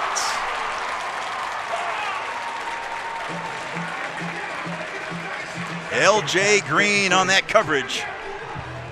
The redshirt freshman from Montgomery, Alabama. So decision-making time for Coastal Carolina. 4th and 22. You're really too far. I mean, you're way out of field goal range, honestly.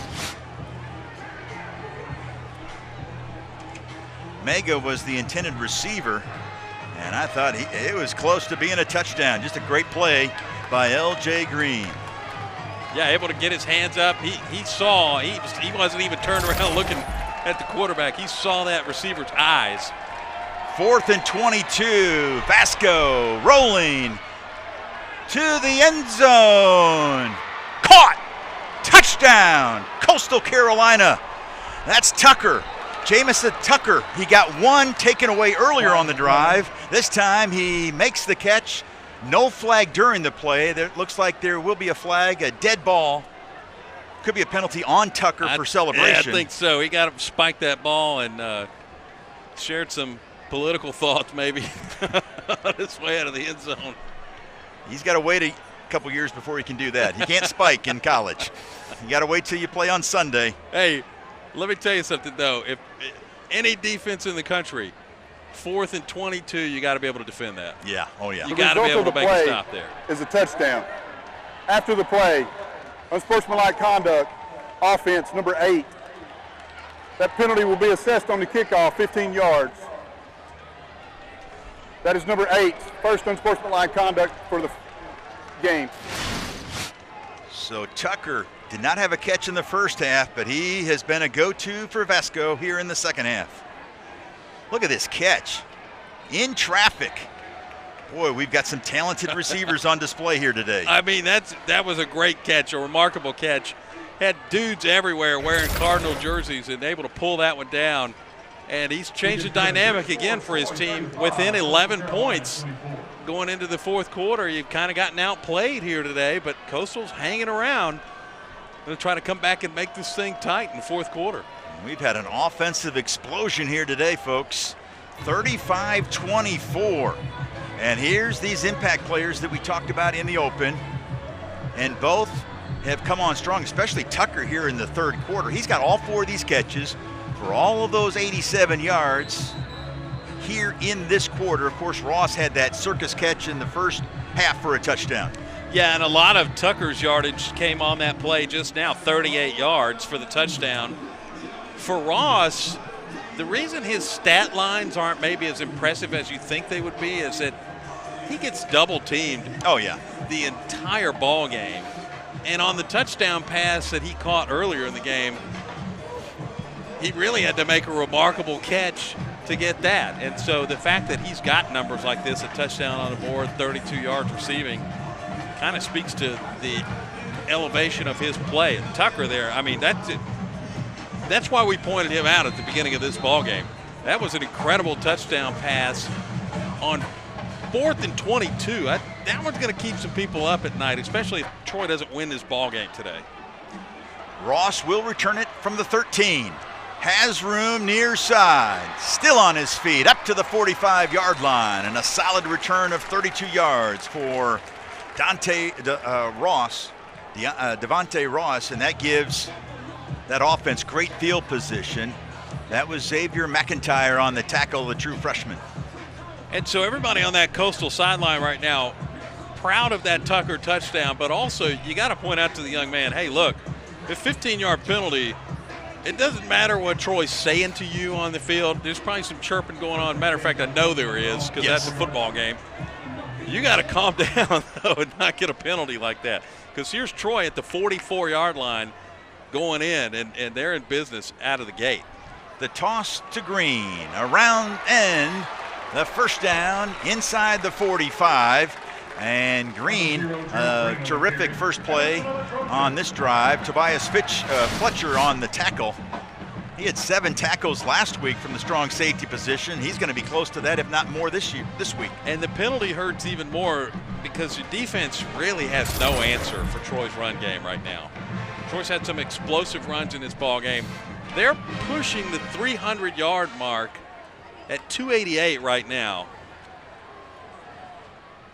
Sean Reagan was telling us maybe a 60-40 split run versus pass this week. It's even more than that.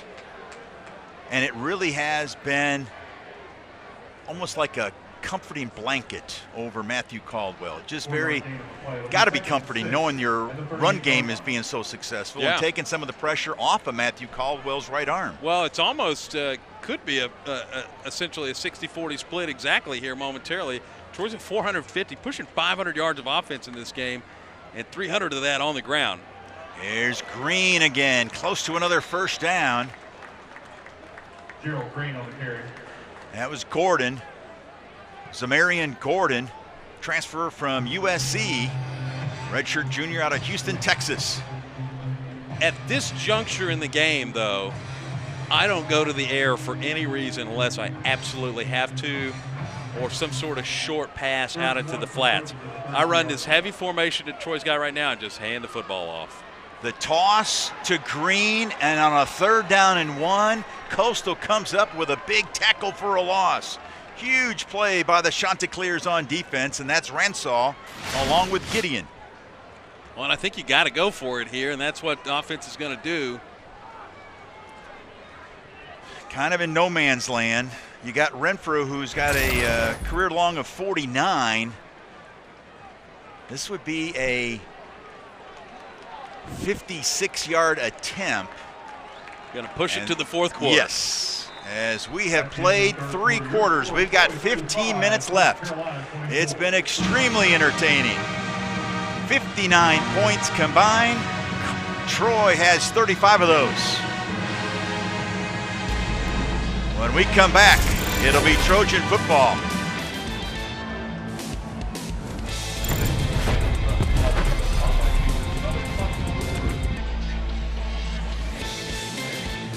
Here's the latest score.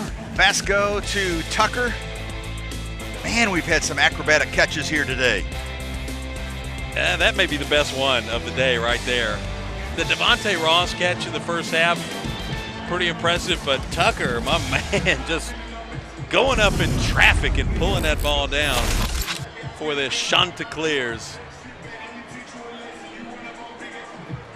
Big 4th down here in this ball game for Troy's offense. I'm curious to see what kind of play Reagan pulls out in this situation. A little too far to run the football. 4th and 5. Probably try to go for some sort of screen, attract the pressure if you can, and see what happens. 4th down, 5 yards to go. Caldwell, far side, back shoulder toss to Ross. Ross was looking for a flag. Coverage by Conyer.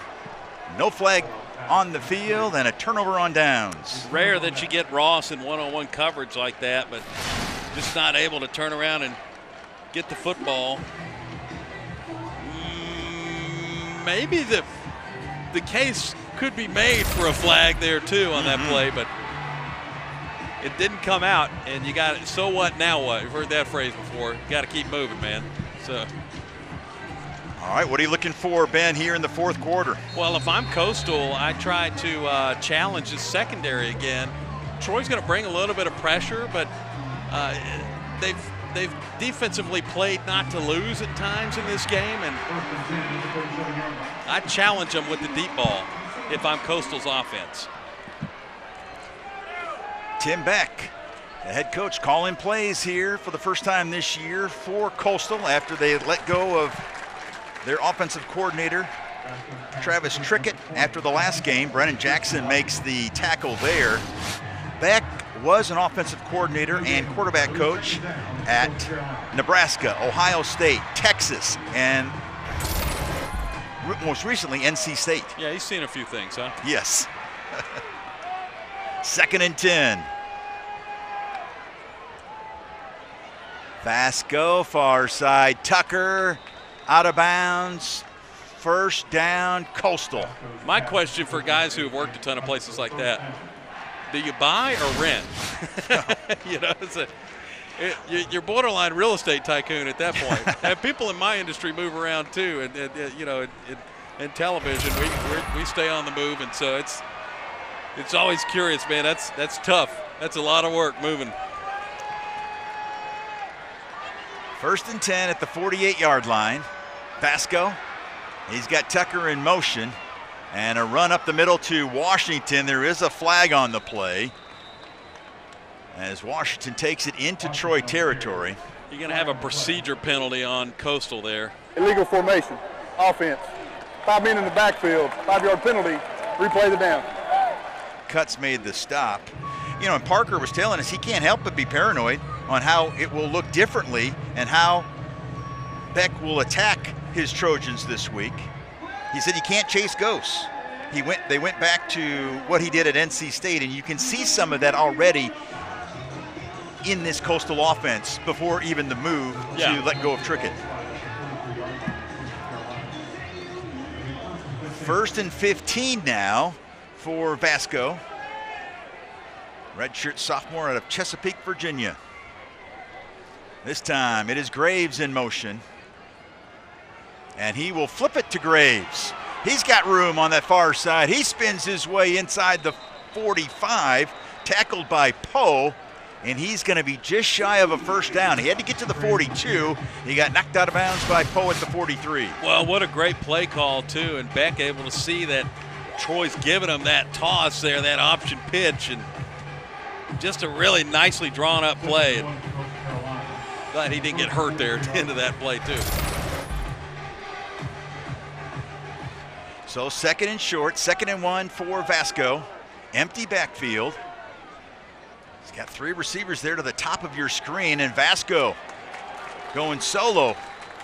And he's going to be shy, as that was C.K. Kaba, the transfer from Minnesota Duluth. Unbelievable hockey school. They're terrific in hockey. Oh, yeah? Oh, sure. You betcha.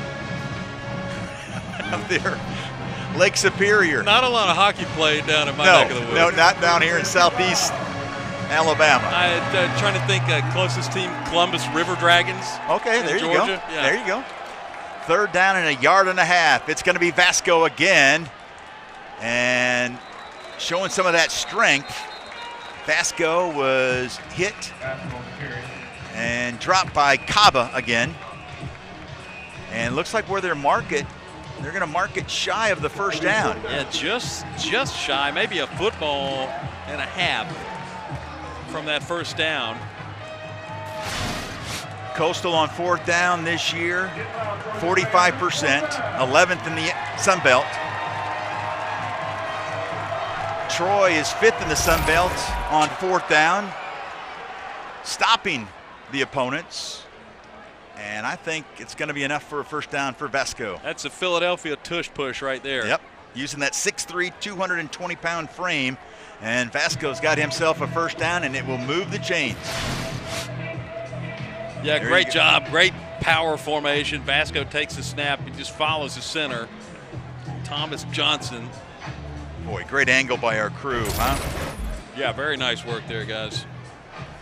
And there you see first downs, fairly even. Of course, the numbers on the scoreboard mean more, and it's 35-24 Troy, and that procedure will not help the Coastal cause. Ball start. Offense, number 64. 5-yard penalty. Replay, first down. That was Lindsey, Zavon Lindsey, the transfer from NC State. They've had a lot of changes on the offensive line as well, just like Troy. A lot of injuries. In fact, the center, this is the 4th center if you go back to the fall camp that they've used. So 1st and 15 for the Chanticleers. Vasco again all by himself in that backfield. Far side, complete. Tucker. Boy, he is hard to handle, isn't he? He's very elusive once he catches the football. They have not managed to get him down. You talk about the offensive line, though. It's one thing to have big, sizable athletes up there that can do a lot of things, but the thing about offensive line play is that everybody's got to have synergy and work together. I mean, you got to operate as a unit of one, 5 different dudes up front. And when you start changing out pieces like that throughout a season, it's difficult. Even if you have some of the best players in the country, it's just very hard for everybody to get on the same page like that all the time. Vasco quarterback draw, and he was swallowed by Devin Lafayette. Another tackle for a loss for the Spear for Troy. Yeah, Lafayette came through with the pressure there, and that's what we talked about a moment ago. Sometimes in this game, the defenses felt like they're playing not to lose. That was a we want to win the ball game type play right there that brings up a big-time 3rd down. This is 2-down territory again for this Coastal football team. But Troy bringing the pressure there, able to get a nice sack.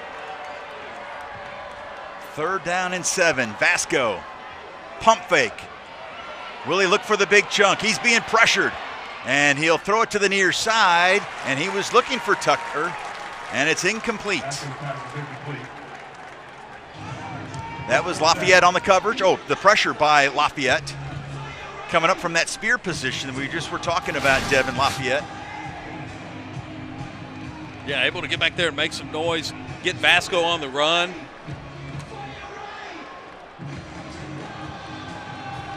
Vasco's had to fight for his life at times in this second half. Been on the run quite a bit. Troy's done a nice job. When they've pressured him and made him run the football, that's when some of his biggest plays have happened today and some of his worst plays. He can beat you with his legs. He's going to use his right arm here, and the pass is broken up. The intended receiver was right, and Justin Poe with a pass breakup. And it'll be a turnover on downs. That was a big play by Justin Poe out of Davidson High School, Mobile, Alabama. 6 foot, 196. Just an outstanding pass breakup there. Troy's going to get the football back right after this.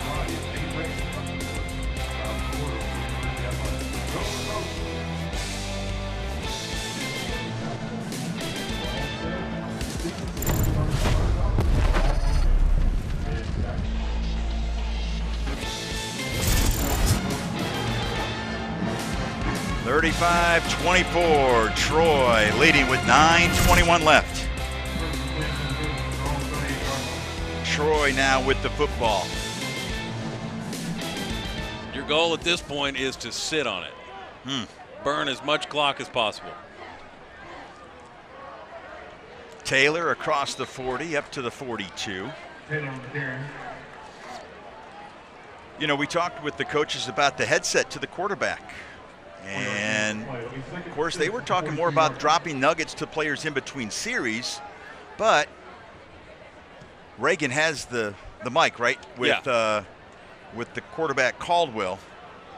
He says it's pretty clear, too. Yeah, I've wondered about that. And There's a run up the middle into Coastal territory. Taylor with another first down. A.J. Williams on the stop. It was one of the questions I had for him this week. It's like, hey, you know, what's the conversation like during the game? Are you able to calm him down a little bit if things get kind of out of sync, out of whack? What are you saying to him? And he kind of walked us through some of that, which was a little behind the curtain moment type deal. Because this is new for everybody this year. You know, it's old hat in the NFL, but some teams got to practice with it during bowl games last year. I think it's changed the game quite a bit for the better. First down for Caldwell at the 49-yard line of Coastal. Approaching 8 minutes left in the game. There's Taylor getting past the initial hit, but he might have picked up a yard at the most. Yeah, you know, he was talking about that Reagan just kind of gives Caldwell some reminders. Take a deep breath, exaggerate the snap, and get the play started. He's just trying to create confidence and make Caldwell as comfortable as possible.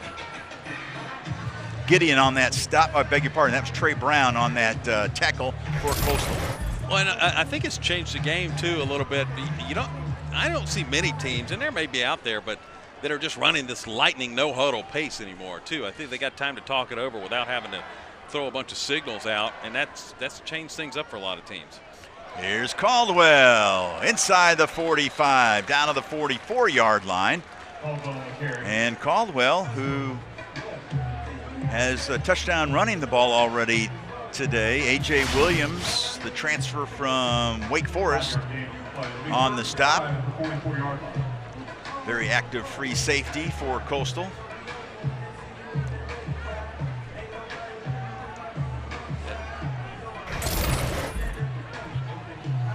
Troy's got heavy personnel in, 2 tight ends.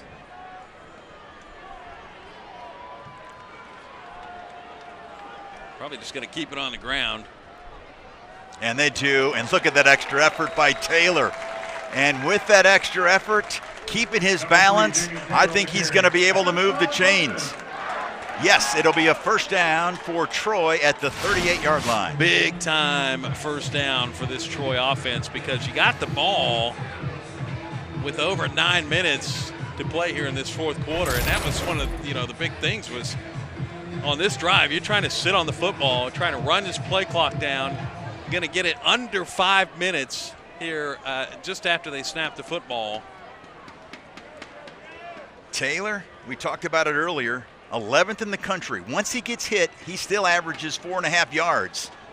And there's some yards after the contact there for Green. That tackle by Ransaw. Coastal's got to score twice to be in this football game. And a touchdown, a 2-point conversion, and a field goal will get you there, 11-point difference. But you got to start thinking about it. It'll be interesting to see what Beck's strategy is on timeouts. You're having big problems stopping the run. Where do you burn timeouts? Where does the 2-minute timeout come into play? Caldwell to Worley. And Jackson Worley with his second catch of the season. Fletcher made the stop. And that's another huge first down for this Troy offense. With that conversion, they're going to be able to run this down to potentially the 2-minute mark or get very, very close to it. It's getting very uncomfortable on that Chanticleer sideline right now. Caldwell with 169 yards passing. Troy has rushed for 320 yards. Taylor trying to add to that mark, and he does as he twists his way down to the 21. Taylor on the carry. And for Troy offense, there's no reason to call anything different until you have to. Run the football, sit on the clock. About to approach 500 yards, too. I'll have to check to see when the last 500-yard performance they had offensively happened. But, yeah, I mean, 489 on the total right now. Just an unbelievable offensive performance today for this team. Yeah, an offensive explosion, if you will. And how about the job by Taylor and Green? Of course, you got to give that offensive line a lot of credit. Here's Taylor again. inside the red zone, carrying some Chanticleers with them. And Eubanks with the tackle. And the clock continues to run, and now looks like a timeout. Trey Swartz. He had his helmet come off, so he will have to leave. And Rogash is in. He's from Hamburg, Germany. Number 85, 6'5", 254, a sophomore. We've seen 4 tight ends today for Troy, too. Rogash, Worley, Dalton, and Schwartz. Taylor on 3rd and short has himself another first down. He's got close to 30 rushes for a first down this year. Wow, that was a dagger right Yes. there for this Coastal defense here. Rogash will leave. How about that? Quite an international flair here with this Troy squad. Specken the Deutsch? I guess you don't speak German. No. Ben just looked at Kohlmeyer like he's got 7 ears. Thought we went to Epcot for a moment.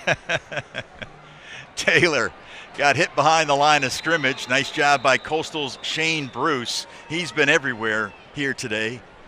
And our timeout for Coastal. Timeout. With Coastal 2:51 Carolina. left. First charge of the half. Please set the game clock to 2:54.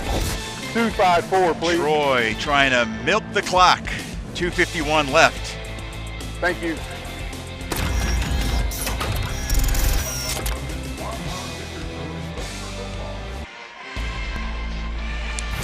All right, time is winding down.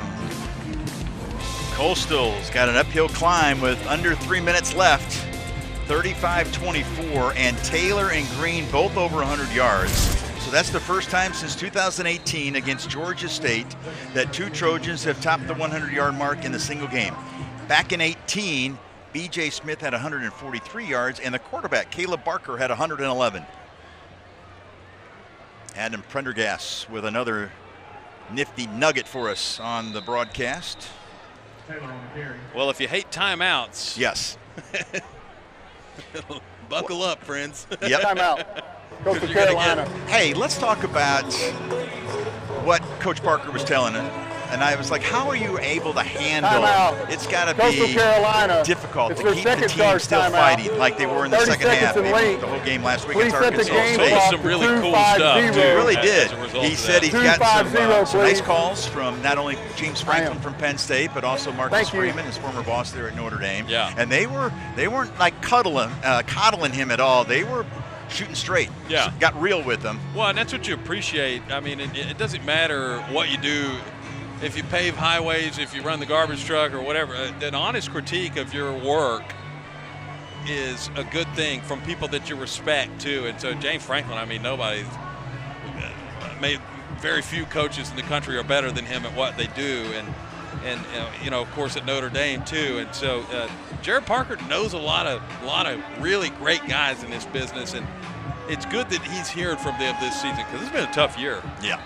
Well, it brought back, and I asked him, I said, those are some lean years when you were at Purdue, and he said yes. In fact, that was when he was the interim head coach, and those Purdue years are hauntingly coming back to him, he said.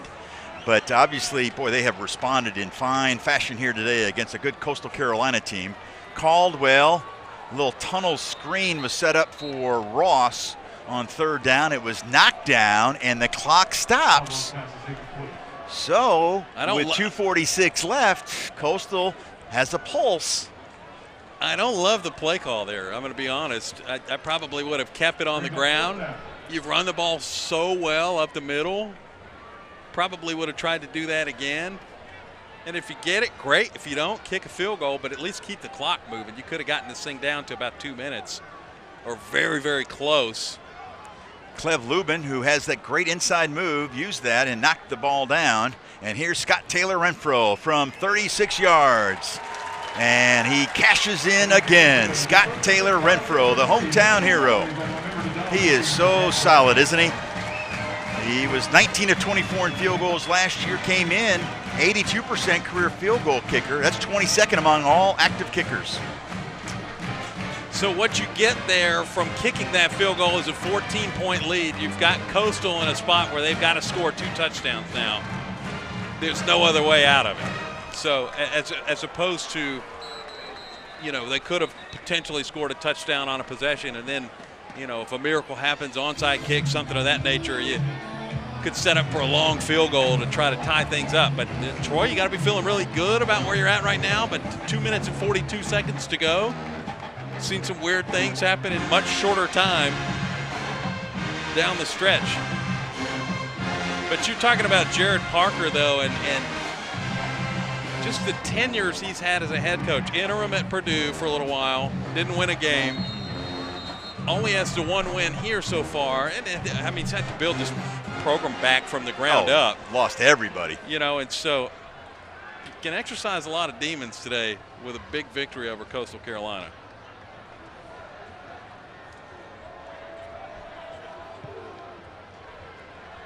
McAteer dialing long distance again with that kickoff. Another touchback, and Vasco will come back on the field. Yes, and talk a little bit about that. He said there's 3 things, Parker said. Model a behavior, an attitude of grit and work ethic to show our players we're doing this together. He could feel sorry for himself, and Parker even told us that at times he has felt sorry for himself in private moments. 2, we're going to make everyone accountable in every area. We're talking athletic training, our practice schedule and habits, our effort, details the teaching, committed to find ways for our guys to have success. And that closes the gap of someone in our organization saying they're not doing this or that. You're removing the narrative of that bad planning or coaching. And then 3, Parker's been relentless. And you can tell we're not practicing, especially practicing, even playing like a team reflective of a 1-7 mark. Doesn't make anybody feel better, but that's all that he can control to make sure this doesn't happen ever again. Yeah. Relentless is the right word, too, because this is a team that, I mean, a lot of folks thought, oh, this is going to be a miserable November. Big chunk looking for the long pass, and Taylor drops it. He's been quiet all day. Trey Taylor, one of our impact players. Slippery and elusive, the Troy coaches call him. And he just dropped what would have been a 1-score game. And you hate that for the young man, too, because he's going to think about that pass for forever.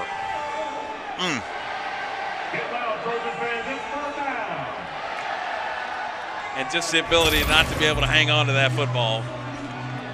That's a haunting type play for Coastal. Vasco, that was a heck of a throw to Taylor. That's a good throw, but it was broken up, and it's incomplete. Nice job defensively by Damaj Yancey, the transfer from Southern Utah out of Long Beach, California. Well, this is a white flag type scenario right here. Coastal's on their own 24-yard line. Gonna go for it on 4th down. This is make or break type stuff. And a whistle. Did Cutts get a head start? Troy called a timeout. A timeout. First charge of the half. Cutts was trying to time it from that defensive end position. It did kind of look like he jumped off sides. That's where my brain went originally. It was like, okay, there's a penalty there. It wouldn't have converted a first down, but would have made things a little bit more comfortable on this 4th down try for Coastal. Tell you what, kudos to the defense for Troy. Coach Wright was telling us we think we know what we might get, but he's had 2 weeks to get stuff installed. And a nice smooth segue. Speaking of getting things installed, how about our favorite Halloween candy for the crew? Of course, this broadcast being produced and directed by Jeremiah, and so he goes with the Twix. Yeah. And Dustin, well, our graphics guy, he's got it listed under normal and weirdos. And he's got me, and Dustin under the weirdos category. You're a Reese's guy. I'm all about some Snickers. And Dustin takes another level, the frozen Snickers. Well, now hang on. There was Reese's on the normal category, I know. too. I don't know. There's a storyline there. So they're just judging it's us developing by our personality. Vasco on 4th and 10. And they complete the pass, and it's going to be close to a first down. I mean, we're talking inches. Whoa, it's razor thin. Let's watch it one more time. Ruling Here. on the field. Ruling on the field is a catch short of the line of game.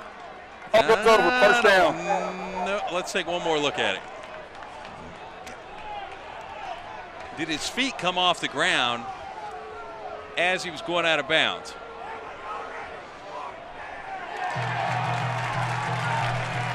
Very, very close. Whether it's a catch or no, it's not going to be enough for a first down, and a turnover on downs, and that should do it for Troy, leading 38-24 with 2:19 left. There were a lot of concerns coming in from a defensive side. First of all, that Coastal has 6 different styles of offense. They change it each week. But I think Coach Wright and company will be happy with what they did defensively, and of course offensively.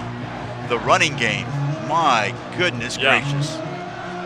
Unbelievable outing for Troy today. 497 in the total category right now. 328 on the ground. You're going to win a lot of football games with those numbers. Caldwell, kind of a game manager here today. The handoff to Green up the middle. That might be the last play before our 2-minute timeout. No, Coastal will use its final timeout with 2 minutes and some change left.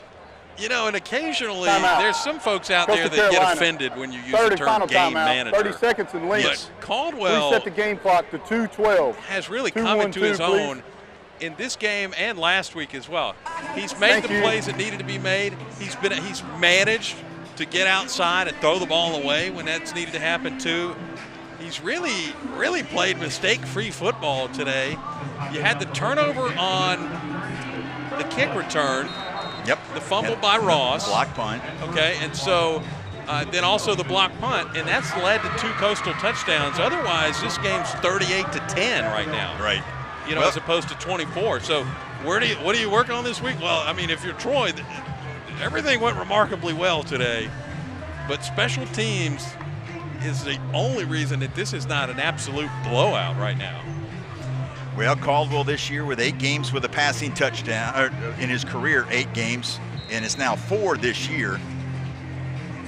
4 multiple TD games coming in his career. You can make it 5, second in as many weeks.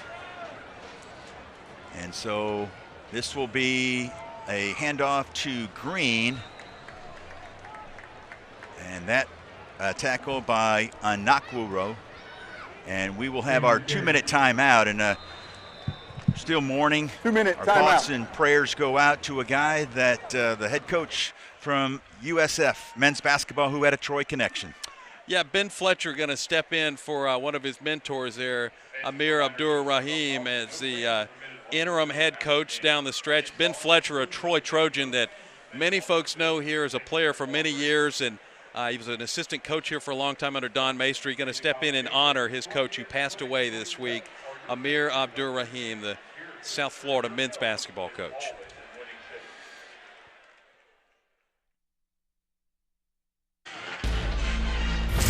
Troy has scored 28-plus points in all 6 meetings against Coastal Carolina and 35-plus points in 5 of the 6 meetings. They touched 38 today with 2 minutes exactly left.